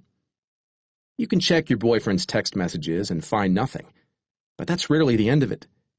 Then you may start wondering if he has a second phone. You can feel slighted and stepped over at work to explain why you missed out on a promotion. But then that causes you to distrust your coworkers and second-guess everything they say to you and how you think they feel about you, which in turn makes you even less likely to get promoted. You can keep pursuing that special someone you're supposed to be with, but with each rebuffed advance and each lonely night, you only begin to question more and more what you're doing wrong. And it's in these moments of insecurity, of deep despair, that we become susceptible to an insidious entitlement, believing that we deserve to cheat a little to get our way, that other people deserve to be punished, that we deserve to take what we want and sometimes violently. It's the backwards law again. The more you try to be certain about something, the more uncertain and insecure you will feel. But the converse is true as well. The more you embrace being uncertain and not knowing, the more comfortable you will feel in knowing what you don't know. Uncertainty removes our judgments of others. It preempts the unnecessary stereotyping and biases that we otherwise feel when we see somebody on TV, in the office, or on the street. Uncertainty also relieves us of our judgment of ourselves. We don't know if we're lovable or not. We don't know how attractive we are. We don't know how successful we could potentially become. The only way to achieve these things is to remain uncertain of them and be open to finding them out through experience. Uncertainty is the root of all progress and all growth. As the old adage goes, the man who believes he knows everything learns nothing. We cannot learn anything without first not knowing something. The more we admit we do not know, the more opportunities we gain to learn. Our values are imperfect and incomplete. And to assume that they are perfect and complete is to put us in a dangerously dogmatic mindset that breeds entitlement and avoids responsibility. The only way to solve our problems is to first admit that our actions and beliefs up to this point have been wrong and are not working. This openness to being wrong must exist for any real change or growth to take place. Before we can look at our values and prioritizations and change them into better, healthier ones, we must first become uncertain of our current values. We must intellectually strip them away, see their faults and biases, see how they don't fit in with much of the rest of the world, to stare our own ignorance in the face and concede. Because our own ignorance is greater than us all. Manson's Law of Avoidance. Chances are you've heard some form of Parkinson's Law. Work expands so as to fill up the time available for its completion. You've also undoubtedly heard of Murphy's Law. Whatever can go wrong will go wrong. Well, next time you're at a swanky cocktail party and you want to impress somebody, try dropping Manson's Law of Avoidance on them. The more something threatens your identity, the more you will avoid it. That means the more something threatens to change how you view yourself, how successful or unsuccessful you believe yourself to be, how well you see yourself living up to your values, the more you will avoid ever getting around to doing it. There's a certain comfort that comes with knowing how you fit in the world. Anything that shakes up that comfort, even if it could potentially make your life better, is inherently scary. Manson's Law applies to both good and bad things in life. Making $1 million could threaten your identity just as much as losing all your money. Becoming a famous rock star could threaten your identity just as much as losing your job. This is why people are often so afraid of success. For the exact same reason they're afraid of failure. It threatens who they believe themselves to be. You avoid writing that screenplay you've always dreamed of because doing so would call into question your identity as a practical insurance adjuster. You avoid talking to your husband about being more adventurous in the bedroom because that conversation would challenge your identity as a good, moral woman. You avoid telling your friend that you don't want to see him anymore because ending the friendship would conflict with your identity as a nice, forgiving person. These are good, important opportunities that we consistently pass up because they threaten to change how we view and feel about ourselves. They threaten the values that we've chosen and have learned to live up to. I had a friend who, for the longest time, talked about putting his artwork online and trying to make a go of it as a professional, or at least semi-professional artist. He talked about it for years. He saved up money, he even built a few different websites and uploaded his portfolio. But he never launched. There was always some reason. The resolution on his work wasn't good enough, or he had just painted something better, or he wasn't in a position to dedicate enough time to it yet. Years passed, and he never did give up his real job. Why? Because despite dreaming about making a living through his art, the real potential of becoming an artist nobody likes was far, far scarier than remaining an artist nobody's heard of. At least he was comfortable with and used to being an artist nobody's heard of. I had another friend who was a party guy, always going out drinking and chasing girls. After years of living the high life, he found himself terribly lonely, depressed, and unhealthy. He wanted to give up his party lifestyle. He spoke with a fierce jealousy of those of us who were in relationships and more settled down than he was. Yet he never changed. For years he went on, empty night after empty night, bottle after bottle, always some excuse, always some reason he couldn't slow down. Giving up that lifestyle threatened his identity too much. The party guy was all he knew how to be. To give that up would be like committing psychological harakiri. We all have values for ourselves. We protect these values.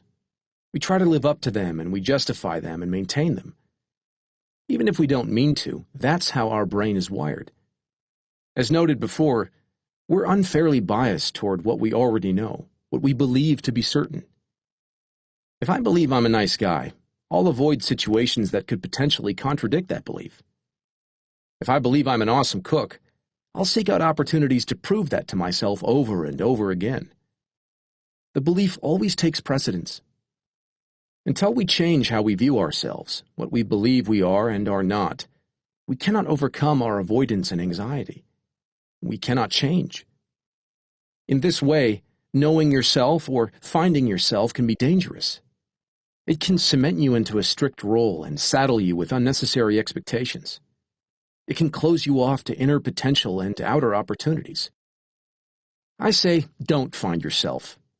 I say never know who you are, because that's what's keeping you striving and discovering. And it forces you to remain humble in your judgments and accepting of the differences in others. Kill yourself. Buddhism argues that your idea of who you are is an arbitrary mental construction, and that you should let go of the idea that you exist at all. That the arbitrary metrics by which you define yourself actually trap you, and thus you're better off letting go of everything. In a sense, you could say that Buddhism encourages you to not give a fuck. It sounds wonky, but there are some psychological benefits to this approach to life. When we let go of the stories we tell about ourselves, to ourselves, we free ourselves up to actually act and fail and grow. When someone admits to herself, maybe I'm not good at relationships, then she is suddenly free to act and end her bad marriage. She has no identity to protect by staying in a miserable, crappy marriage just to prove something to herself. When a student admits to himself, maybe I'm not a rebel, maybe I'm just scared, then he's free to be ambitious again. He has no reason to feel threatened by pursuing his academic dreams and maybe failing. When the insurance adjuster admits to himself, maybe there's nothing unique or special about my dreams or my job, then he's free to give that screenplay an honest go and see what happens. I have both some good news and some bad news for you. There is little that is unique or special about your problems. That's why letting go is so liberating. There's a kind of self-absorption that comes with fear based on an irrational certainty. When you assume that your plane is the one that's going to crash, or that your project idea is the stupid one everyone is going to laugh at, or that you're the one everyone is going to choose to mock or ignore, you're implicitly telling yourself, I'm the exception. I'm unlike everybody else. I'm different and special. This is narcissism, pure and simple. You feel as though your problems deserve to be treated differently, that your problems have some unique math to them that doesn't obey the laws of the physical universe. My recommendation? Don't be special. Don't be unique. Redefine your metrics in mundane and broad ways. Choose to measure yourself not as a rising star or an undiscovered genius. Choose to measure yourself not as some horrible victim or dismal failure. Instead, measure yourself by more mundane identities: a student, a partner, a friend, a creator. The narrower and rarer the identity you choose for yourself, the more everything will seem to threaten you. For that reason, define yourself in the simplest and most ordinary ways possible. This often means giving up some grandiose ideas about yourself, that you're uniquely intelligent or spectacularly talented or intimidatingly attractive or especially victimized in ways other people could never imagine. This means giving up your sense of entitlement and your belief that you're somehow owed something by this world. This means giving up the supply of emotional highs that you've been sustaining yourself on for years. Like a junkie giving up the needle, you're going to go through withdrawal when you start giving these things up. But you'll come out the other side so much better. How to be a little less certain of yourself. Questioning ourselves and doubting our own thoughts and beliefs is one of the hardest skills to develop, but it can be done. Here are some questions that will help you breed a little more uncertainty in your life. Question number 1. What if I'm wrong? A friend of mine recently got engaged to be married. The guy who proposed to her is pretty solid. He doesn't drink, he doesn't hit her or mistreat her. He's friendly and has a good job.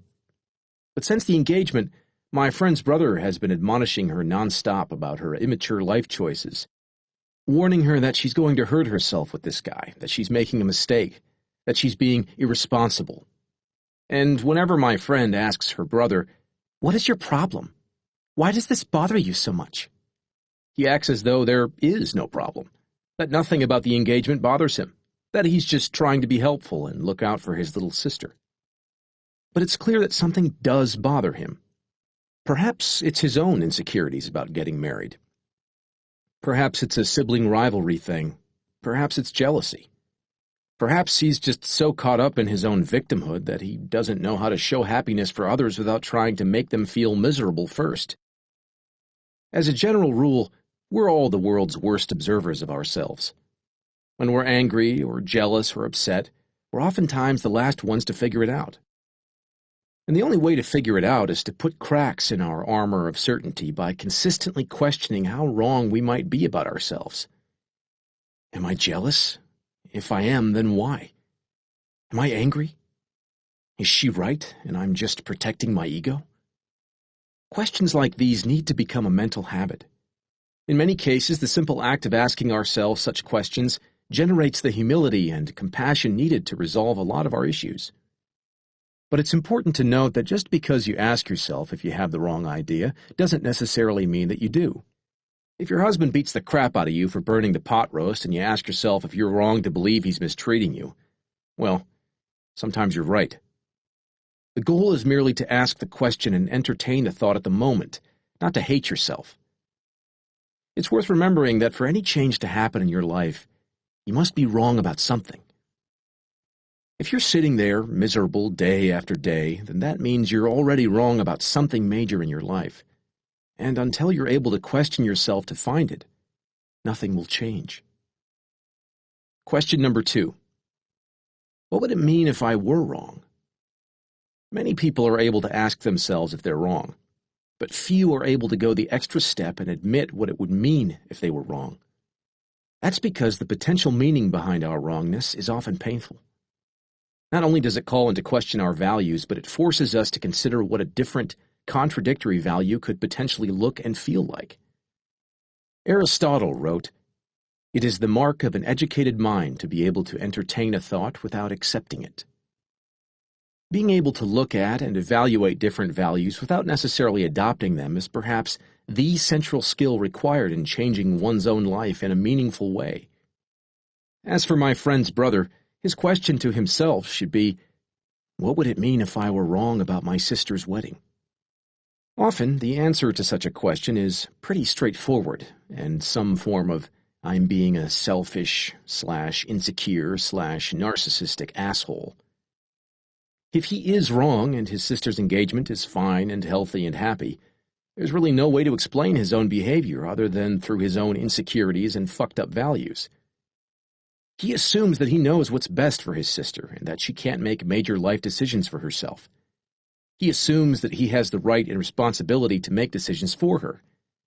He is certain that he's right and everyone else must be wrong. Even once uncovered, whether in my friend's brother or in ourselves, that sort of entitlement is hard to admit. It hurts. That's why few people ask the difficult questions. But probing questions are necessary in order to get at the core problems that are motivating his and our dickish behavior. Question number 3. Would being wrong create a better or a worse problem than my current problem, for both myself and others? This is the litmus test for determining whether we've got some pretty solid values going on, or we're totally neurotic fuckwads taking our fucks out on everyone, including ourselves. The goal here is to look at which problem is better, because after all, as Disappointment Panda said, life's problems are endless. My friend's brother. What are his options? A. Continue causing drama and friction within the family, complicating what should otherwise be a happy moment, and damage the trust and respect he has with his sister, all because he has a hunch, some might call it an intuition, that this guy is bad for her. B. Mistrust his own ability to determine what's right or wrong for his sister's life and remain humble. Trust her ability to make her own decisions, and even if he doesn't, live with the results out of his love and respect for her. Most people choose option A. That's because option A is the easier path. It requires little thought, no second guessing, and zero tolerance of decisions other people make that you don't like. It also creates the most misery for everyone involved. It's option B that sustains healthy and happy relationships built on trust and respect. It's option B that forces people to remain humble and admit ignorance. It's option B that allows people to grow beyond their insecurities and recognize situations where they're being impulsive or unfair or selfish. But option B is hard and painful, so most people don't choose it. My friend's brother, in protesting her engagement, entered into an imaginary battle with himself. Sure, he believed he was trying to protect his sister, but as we've seen, beliefs are arbitrary. Worse yet, they're often made up after the fact to justify whatever values and metrics we've chosen for ourselves. The truth is, he would rather fuck up his relationship with his sister than consider that he might be wrong, even though the latter could help him to grow out of the insecurities that made him wrong in the first place. I try to live with few rules, but one that I've adopted over the years is this. If it's down to me being screwed up, or everybody else being screwed up, it is far, far, far more likely that I'm the one who's screwed up. I have learned this from experience. I have been the asshole acting out based on my own insecurities and flawed certainties more times than I can count. It's not pretty. That's not to say that there aren't certain ways in which most people are screwed up. And that's not to say that there aren't times when you'll be more right than most other people. That's simply a reality. If it feels like it's you versus the world, chances are it's really just you versus yourself. Chapter 7. Failure is the way forward. I really mean it when I say it. I was fortunate.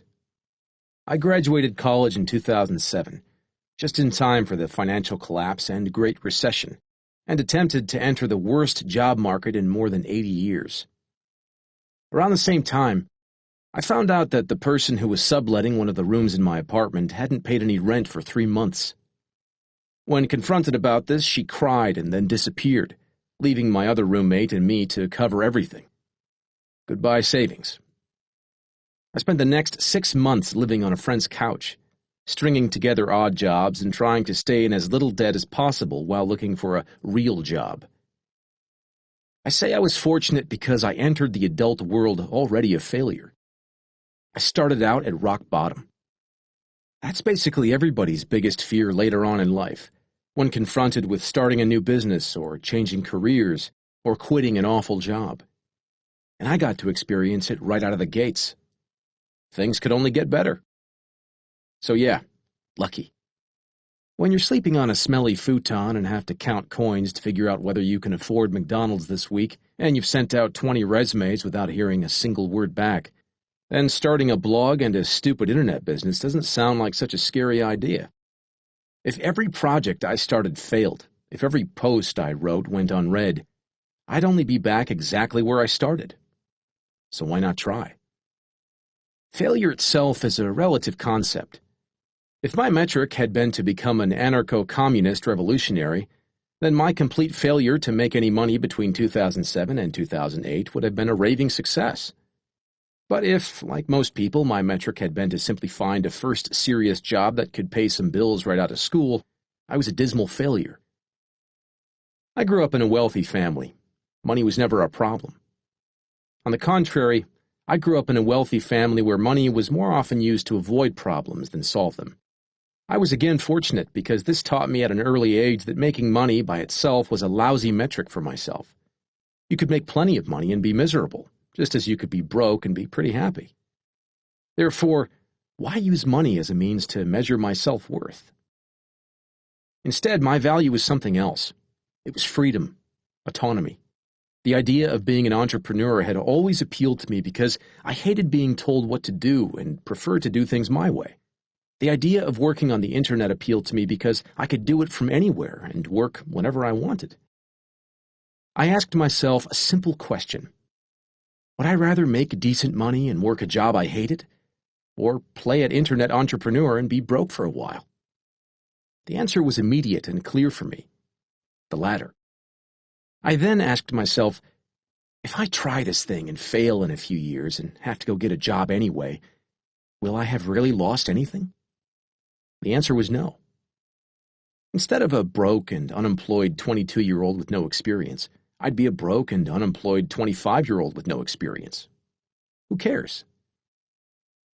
With this value, to not pursue my own projects became the failure, not a lack of money, not sleeping on friends' and family's couches, which I continued to do for most of the next 2 years, and not an empty resume. The failure/success paradox. When Pablo Picasso was an old man, he was sitting in a cafe in Spain, doodling on a used napkin. He was nonchalant about the whole thing, drawing whatever amused him in that moment, kind of the same way teenage boys draw penises on bathroom stalls. Except this was Picasso, so his bathroom stall penises were more like cubist/impressionist awesomeness laced on top of faint coffee stains. Anyway, some woman sitting near him was looking on in awe. After a few moments, Picasso finished his coffee and crumpled up the napkin to throw away as he left. The woman stopped him. "Wait," she said. "Can I have that napkin you were just drawing on? I'll pay you for it." "Sure," Picasso replied. $20,000. The woman's head jolted back as if he had just flung a brick at her. "What? It took you like 2 minutes to draw that." "No, ma'am," Picasso said. "It took me over 60 years to draw this." He stuffed the napkin in his pocket and walked out of the cafe. Improvement at anything is based on thousands of tiny failures, and the magnitude of your success is based on how many times you failed at something. If someone is better than you at something, then it's likely because she has failed at it more than you have. If someone is worse than you, it's likely because he hasn't been through all of the painful learning experiences you have. If you think about a young child trying to learn to walk, that child will fall down and hurt itself hundreds of times. But at no point does that child ever stop and think, "Oh, I guess walking just isn't for me. I'm not good at it." Avoiding failure is something we learn at some later point in life. I'm sure a lot of it comes from our education system, which judges rigorously based on performance and punishes those who don't do well. Another large share of it comes from overbearing or critical parents who don't let their kids screw up on their own often enough, and instead punish them for trying anything new or not preordained. And then we have all the mass media that constantly expose us to stellar success after success, while not showing us the thousands of hours of dull practice and tedium that were required to achieve that success. At some point, most of us reach a place where we're afraid to fail, where we instinctively avoid failure and stick only to what is placed in front of us or only what we're already good at. This confines us and stifles us. We can be truly successful only at something we're willing to fail at. If we're unwilling to fail, then we're unwilling to succeed. A lot of this fear of failure comes from having chosen shitty values. For instance, if I measure myself by the standard, make everyone I meet like me, I will be anxious because failure is 100% defined by the actions of others, not by my own actions. I am not in control. Thus, my self-worth is at the mercy of judgments by others. Whereas, if I instead adopt the metric, improve my social life, I can live up to my value of good relations with others regardless of how other people respond to me. My self-worth is based on my own behaviors and happiness. Shitty values, as we saw in Chapter 4, involve tangible external goals outside of our control. The pursuit of these goals causes great anxiety, and even if we manage to achieve them, they leave us feeling empty and lifeless, because once they're achieved, there are no more problems to solve. Better values, as we saw, are process-oriented. Something like express myself honestly to others, a metric for the value honesty, is never completely finished. It's a problem that must continuously be re-engaged. Every new conversation, every new relationship brings new challenges and opportunities for honest expression. The value is an ongoing, lifelong process that defies completion. If your metric for the value success by worldly standards is buy a house and a nice car, and you spend 20 years working your ass off to achieve it, once it's achieved, the metric has nothing left to give you. Then say hello to your midlife crisis because the problem that drove you your entire adult life was just taken away from you. There are no other opportunities to keep growing and improving, and yet it's growth that generates happiness, not a long list of arbitrary achievements. In this sense, goals, as they are conventionally defined, graduate from college, buy a lake house, lose 15 pounds, are limited in the amount of happiness they can produce in our lives. They may be helpful when pursuing quick, short-term benefits, but as guides for the overall trajectory of our life, they suck. Picasso remained prolific his entire life. He lived into his 90s and continued to produce art up until his final years. Had his metric been become famous or make a buttload of money in the art world or paint 1,000 pictures, he would have stagnated at some point along the way. He would have been overcome by anxiety or self-doubt. He likely wouldn't have improved and innovated his craft in the ways he did decade after decade. The reason for Picasso's success is exactly the same reason why, as an old man, he was happy to scribble drawings on a napkin alone in a cafe. His underlying value was simple and humble, and it was endless. It was the value honest expression. And this is what made that napkin so valuable. Pain is part of the process. In the 1950s, a Polish psychologist named Kazimierz Dabrowski studied World War II survivors and how they'd coped with traumatic experiences in the war. This was Poland, so things had been pretty gruesome. These people had experienced or witnessed mass starvation, bombings that turned cities to rubble, the Holocaust, the torture of prisoners of war, and the rape and or murder of family members, if not by the Nazis, then a few years later by the Soviets. As Dabrowski studied the survivors, he noticed something both surprising and amazing. A sizable percentage of them believed that the wartime experiences they'd suffered, although painful and indeed traumatic, had actually caused them to become better, more responsible, and yes, even happier people. Many described their lives before the war as if they'd been different people then, ungrateful for and unappreciative of their loved ones, lazy and consumed by petty problems, entitled to all they'd been given. After the war, they felt more confident, more sure of themselves, more grateful and unfazed by life's trivialities and petty annoyances. Obviously, their experiences had been horrific, and these survivors weren't happy about having had to experience them. Many of them still suffered from the emotional scars the lashings of war had left on them. But some of them had managed to leverage those scars to transform themselves in positive and powerful ways. And they aren't alone in that reversal. For many of us, our proudest achievements come in the face of the greatest adversity. Our pain often makes us stronger, more resilient, more grounded. Many cancer survivors, for example, report feeling stronger and more grateful after winning their battle to survive.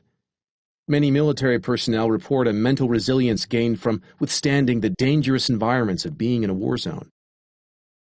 Dabrowski argued that fear and anxiety and sadness are not necessarily always undesirable or unhelpful states of mind. Rather, they are often representative of the necessary pain of psychological growth. And to deny that pain is to deny our own potential. Just as one must suffer physical pain to build stronger bone and muscle, one must suffer emotional pain to develop greater emotional resilience, a stronger sense of self, increased compassion, and a generally happier life. Our most radical changes in perspective often happen at the tail end of our worst moments. It's only when we feel intense pain that we're willing to look at our values and question why they seem to be failing us. We need some sort of existential crisis to take an objective look at how we've been deriving meaning in our life, and then consider changing course. You could call it hitting bottom or having an existential crisis. I prefer to call it weathering the shitstorm. Choose what suits you. And perhaps you're in that kind of place right now.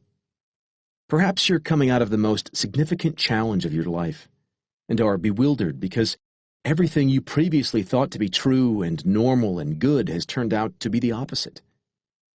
That's good. That's the beginning. I can't stress this enough, but pain is part of the process. It's important to feel it.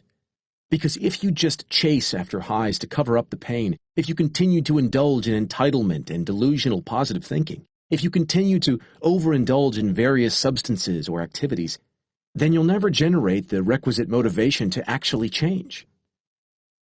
When I was young, anytime my family got a new VCR or stereo, I would press every button, plug and unplug every cord and cable, just to see what everything did. With time, I learned how the whole system worked.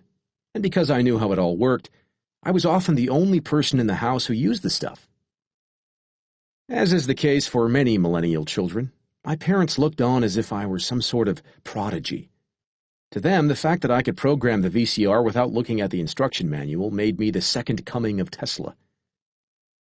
It's easy to look back at my parents' generation and chuckle at their technophobia. But the further I get into adulthood, the more I realize that we all have areas of our lives where we're like my parents with the new VCR. We sit and stare and shake our heads and say, "But how?" when really it's as simple as just doing it. I get emails from people asking questions like this all the time, and for many years I never knew what to say to them. There's the girl whose parents are immigrants and saved for their whole lives to put her through med school. But now she's in med school and she hates it. She doesn't want to spend her life as a doctor, so she wants to drop out more than anything. Yet she feels stuck. So stuck, in fact, that she ends up emailing a stranger on the internet, me, and asking him a silly and obvious question like, "How do I drop out of med school?" Or the college guy who has a crush on his tutor. So he agonizes over every sign, every laugh, every smile, every diversion into small talk, and emails me a 28-page novella that concludes with the question, "How do I ask her out?" Or the single mother whose now adult kids have finished school and are loafing around on her couch, eating her food, spending her money, not respecting her space or her desire for privacy. She wants them to move on with their lives. She wants to move on with her life.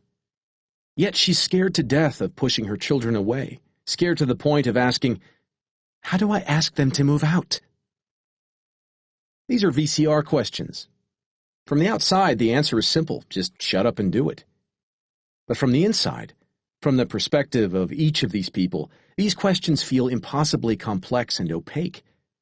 Existential riddles wrapped in enigmas packed in a KFC bucket full of Rubik's Cubes.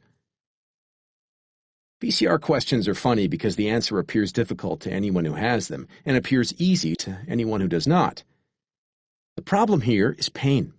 Filling out the appropriate paperwork to drop out of med school is a straightforward and obvious action. Breaking your parents' hearts is not. Asking a tutor out on a date is as simple as saying the words. Risking intense embarrassment and rejection feels far more complicated. Asking someone to move out of your house is a clear decision. Feeling as if you are abandoning your own children is not. I struggled with social anxiety throughout much of my adolescence and young adult life. I spent most of my days distracting myself with video games and most of my nights either drinking or smoking away my uneasiness. For many years, the thought of speaking to a stranger, especially if that stranger happened to be particularly attractive or interesting or popular or smart, felt impossible to me. I walked around in a daze for years asking myself dumb VCR questions. How? How do you just walk up and talk to a person? How can somebody do that? I had all sorts of screwed up beliefs about this, like that you weren't allowed to speak to someone unless you had some practical reason to, or that women would think I was a creepy rapist if I so much as said, hello. The problem was that my emotions defined my reality. Because it felt like people didn't want to talk to me, I came to believe that people didn't want to talk to me. And thus, my VCR question, how do you just walk up and talk to a person? Because I failed to separate what I felt from what was, I was incapable of stepping outside myself and seeing the world for what it was, a simple place where two people can walk up to each other at any time and speak. Many people, when they feel some form of pain or anger or sadness, drop everything and attend to numbing out whatever they're feeling.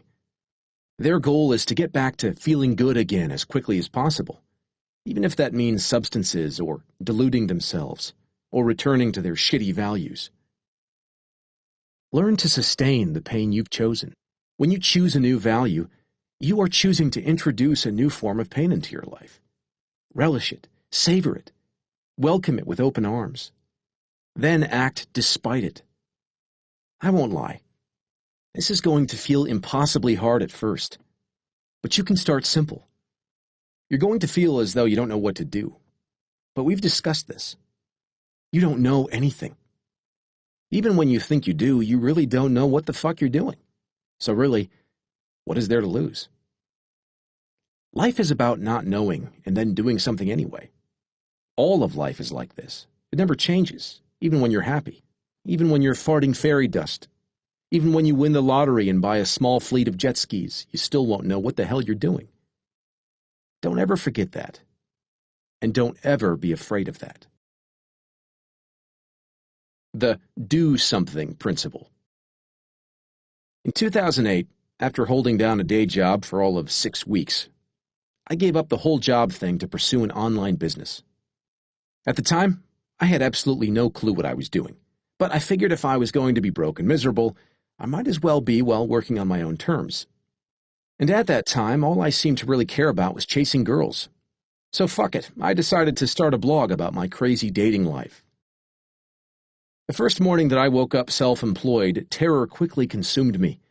I found myself sitting with my laptop and realized for the first time that I was entirely responsible for all of my own decisions, as well as the consequences of those decisions. I was responsible for teaching myself web design, internet marketing, search engine optimization, and other esoteric topics. It was all on my shoulders now. And so I did what any 24-year-old who'd just quit his job and had no idea what he was doing would do. I downloaded some computer games and avoided work like it was the Ebola virus. As the weeks went on and my bank account turned from black to red, it was clear that I needed to come up with some sort of strategy to get myself to put in the 12 or 14-hour days that were necessary to get a new business off the ground. And that plan came from an unexpected place. When I was in high school, my math teacher, Mr. Packwood, used to say, "If you're stuck on a problem, don't sit there and think about it.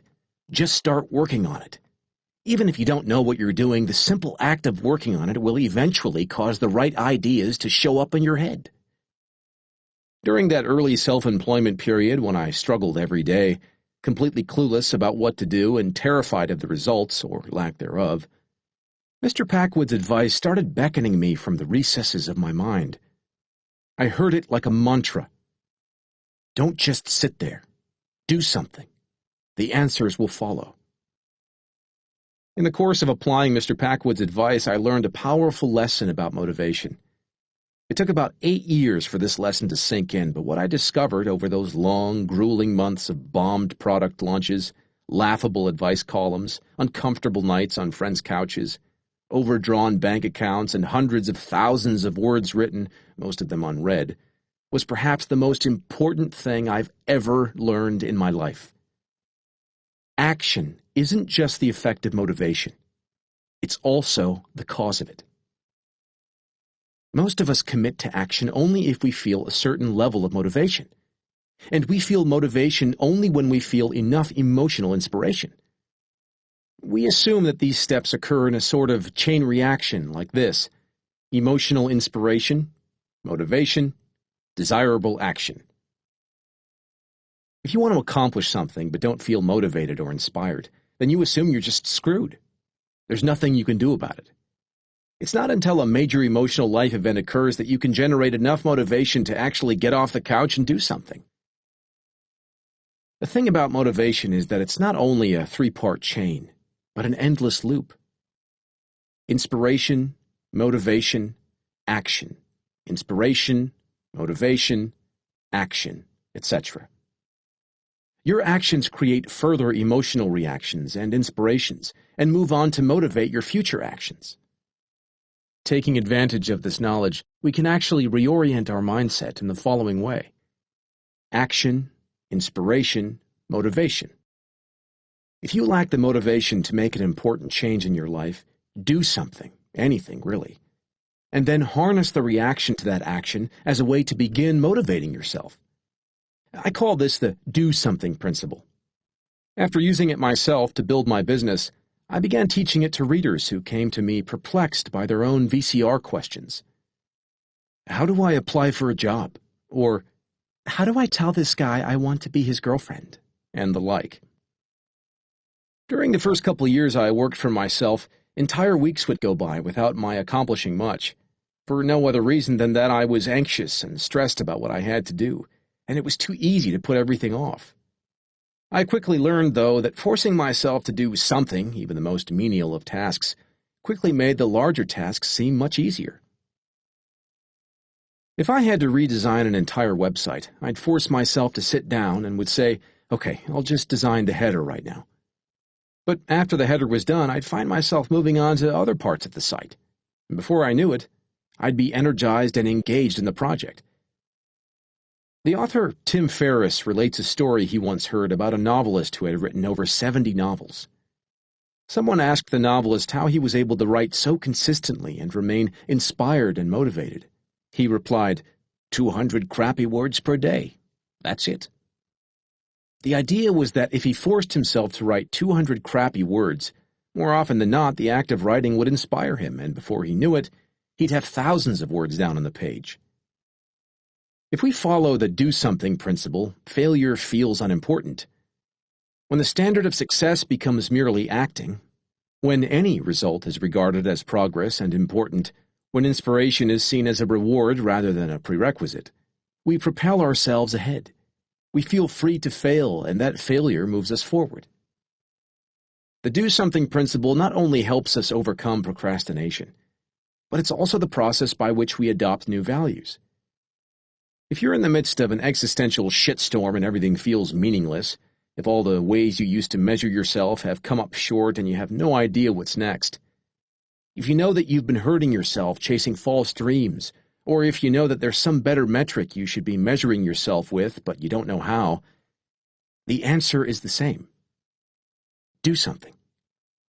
That something can be the smallest viable action towards something else. It can be anything. Recognize that you've been an entitled prick in all of your relationships and want to start developing more compassion for others? Do something. Start simple. Make it a goal to listen to someone's problem and give some of your time to helping that person. Just do it once. Or promise yourself that you will assume that you are the root of your problems next time you get upset. Just try on the idea and see how it feels. That's often all that's necessary to get the snowball rolling, the action needed to inspire the motivation to keep going.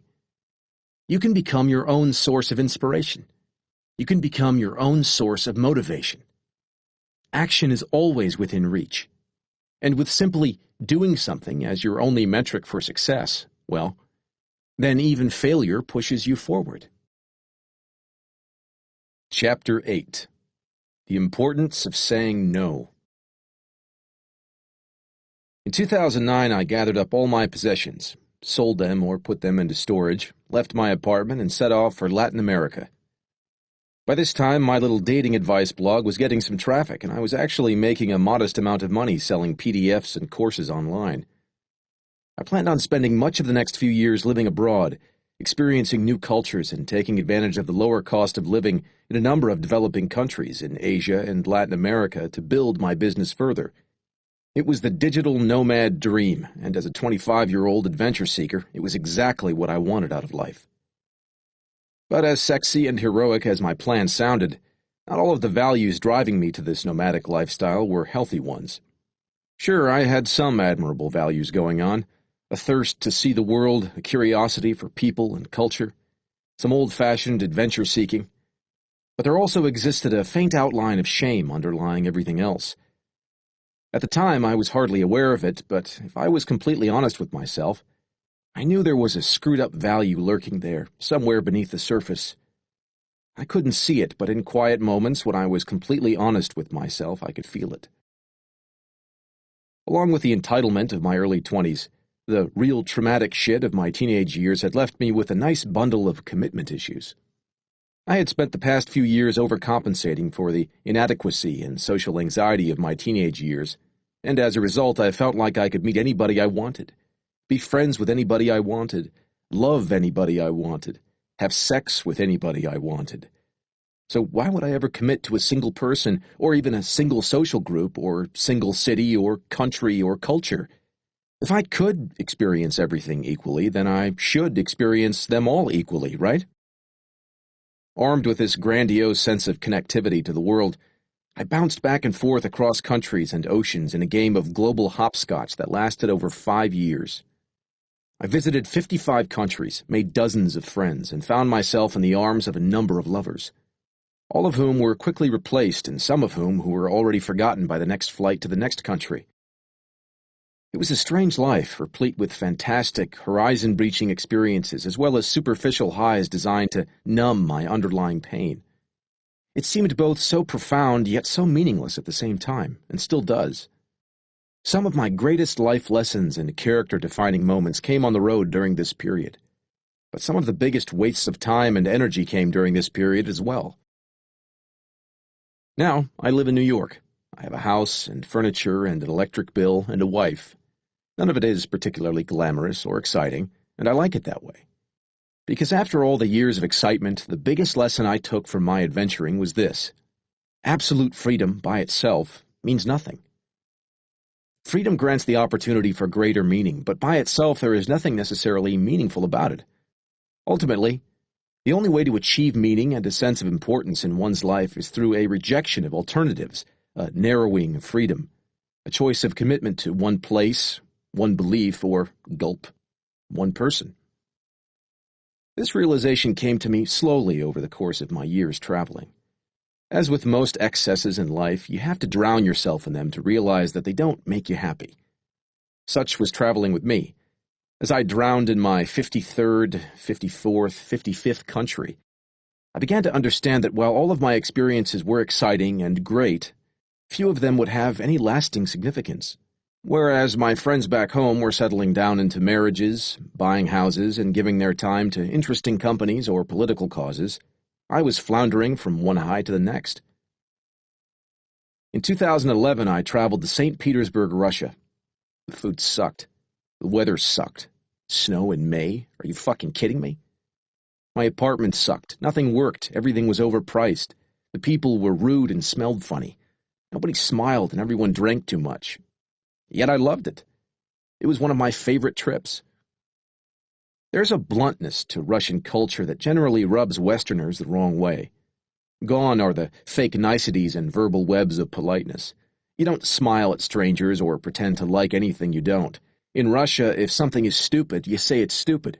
If someone is being an asshole, you tell him he's being an asshole. If you really like someone and are having a great time, you tell her that you like her and are having a great time. It doesn't matter if this person is your friend, a stranger, or someone you met 5 minutes ago on the street. The first week, I found all of this really uncomfortable. I went on a coffee date with a Russian girl, and within 3 minutes of sitting down, she looked at me funny and told me that what I'd just said was stupid. I nearly choked on my drink. There was nothing combative about the way she said it. It was spoken as if it were some mundane fact, like the quality of the weather that day or her shoe size. But I was still shocked. After all, in the West, such outspokenness is seen as highly offensive, especially from someone you just met. But it went on like this with everyone. Everyone came across as rude all the time, and as a result, my Western-coddled mind felt attacked on all sides. Nagging insecurities began to surface in situations where they hadn't existed in years. But as the weeks wore on, I got used to the Russian frankness, much as I did the midnight sunsets and the vodka that went down like ice water. And then I started appreciating it for what it really was: unadulterated expression. Honesty in the truest sense of the word. Communication with no conditions, no strings attached, no ulterior motive, no sales job, no desperate attempt to be liked. Somehow, after years of travel, it was in perhaps the most un-American of places where I first experienced a particular flavor of freedom. The ability to say whatever I thought or felt without fear of repercussion. It was a strange form of liberation through accepting rejection. And as someone who had been starved of this kind of blunt expression most of his life, first by an emotionally repressed family life, then later by a meticulously constructed false display of confidence, I got drunk on it like it was the finest damn vodka I'd ever had. The month I spent in St. Petersburg went by in a blur, and by the end, I didn't want to leave. Travel is a fantastic self-development tool because it extricates you from the values of your culture and shows you that another society can live with entirely different values and still function and not hate themselves. This exposure to different cultural values and metrics then forces you to re-examine what seems obvious in your own life and to consider that perhaps it's not necessarily the best way to live. In this case, Russia had me re-examining the bullshitty, fake nice communication that is so common in Anglo culture, and asking myself if this wasn't somehow making us more insecure around each other and worse at intimacy. I remember discussing this dynamic with my Russian teacher one day, and he had an interesting theory. Having lived under communism for so many generations with little to no economic opportunity and caged by a culture of fear, Russian society found the most valuable currency to be trust. And to build trust, you have to be honest. That means when things suck, you say so openly and without apology. People's displays of unpleasant honesty were rewarded for the simple fact that they were necessary for survival.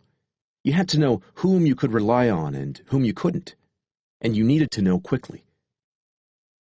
But in the free West, my Russian teacher continued, there existed an abundance of economic opportunity. So much economic opportunity that it became far more valuable to present yourself in a certain way, even if it was false, than to actually be that way. Trust lost its value. Appearances and salesmanship became more advantageous forms of expression. Knowing a lot of people superficially was more beneficial than knowing a few people closely. This is why it became the norm in Western cultures to smile and say polite things even when you don't feel like it. To tell little white lies and agree with someone whom you don't actually agree with. This is why people learn to pretend to be friends with people they don't actually like, to buy things they don't actually want. The economic system promotes such deception. The downside of this is that you never know in the West if you can completely trust the person you're talking to. Sometimes this is the case even among good friends or family members. There is such pressure in the West to be likable that people often reconfigure their entire personality depending on the person they're dealing with. Rejection makes your life better. As an extension of our positivity/consumer culture, many of us have been indoctrinated with the belief that we should try to be as inherently accepting and affirmative as possible. This is a cornerstone of many of the so-called positive thinking books. Open yourself up to opportunities, be accepting, say yes to everything and everyone, and so on. But we need to reject something. Otherwise, we stand for nothing. If nothing is better or more desirable than anything else, then we are empty and our life is meaningless. We are without values and therefore live our life without any purpose. The avoidance of rejection, both giving and receiving it, is often sold to us as a way to make ourselves feel better. But avoiding rejection gives us short-term pleasure by making us rudderless and directionless in the long term. To truly appreciate something, you must confine yourself to it. There's a certain level of joy and meaning that you reach in life only when you've spent decades investing in a single relationship, a single craft, a single career. And you cannot achieve those decades of investment without rejecting the alternatives. The act of choosing a value for yourself requires rejecting alternative values. If I choose to make my marriage the most important part of my life, that means I'm probably choosing not to make my cocaine-fueled hooker orgies an important part of my life. If I'm choosing to judge myself based on my ability to have open and accepting friendships, that means I'm rejecting trashing my friends behind their backs. These are all healthy decisions, yet they require rejection at every turn. The point is this: we all must give a fuck about something in order to value something. And to value something, we must reject what is not that something. To value X, we must reject non-X. That rejection is an inherent and necessary part of maintaining our values, and therefore our identity. We are defined by what we choose to reject, and if we reject nothing, perhaps in fear of being rejected by something ourselves, we essentially have no identity at all. The desire to avoid rejection at all costs, to avoid confrontation and conflict. The desire to attempt to accept everything equally and to make everything cohere and harmonize is a deep and subtle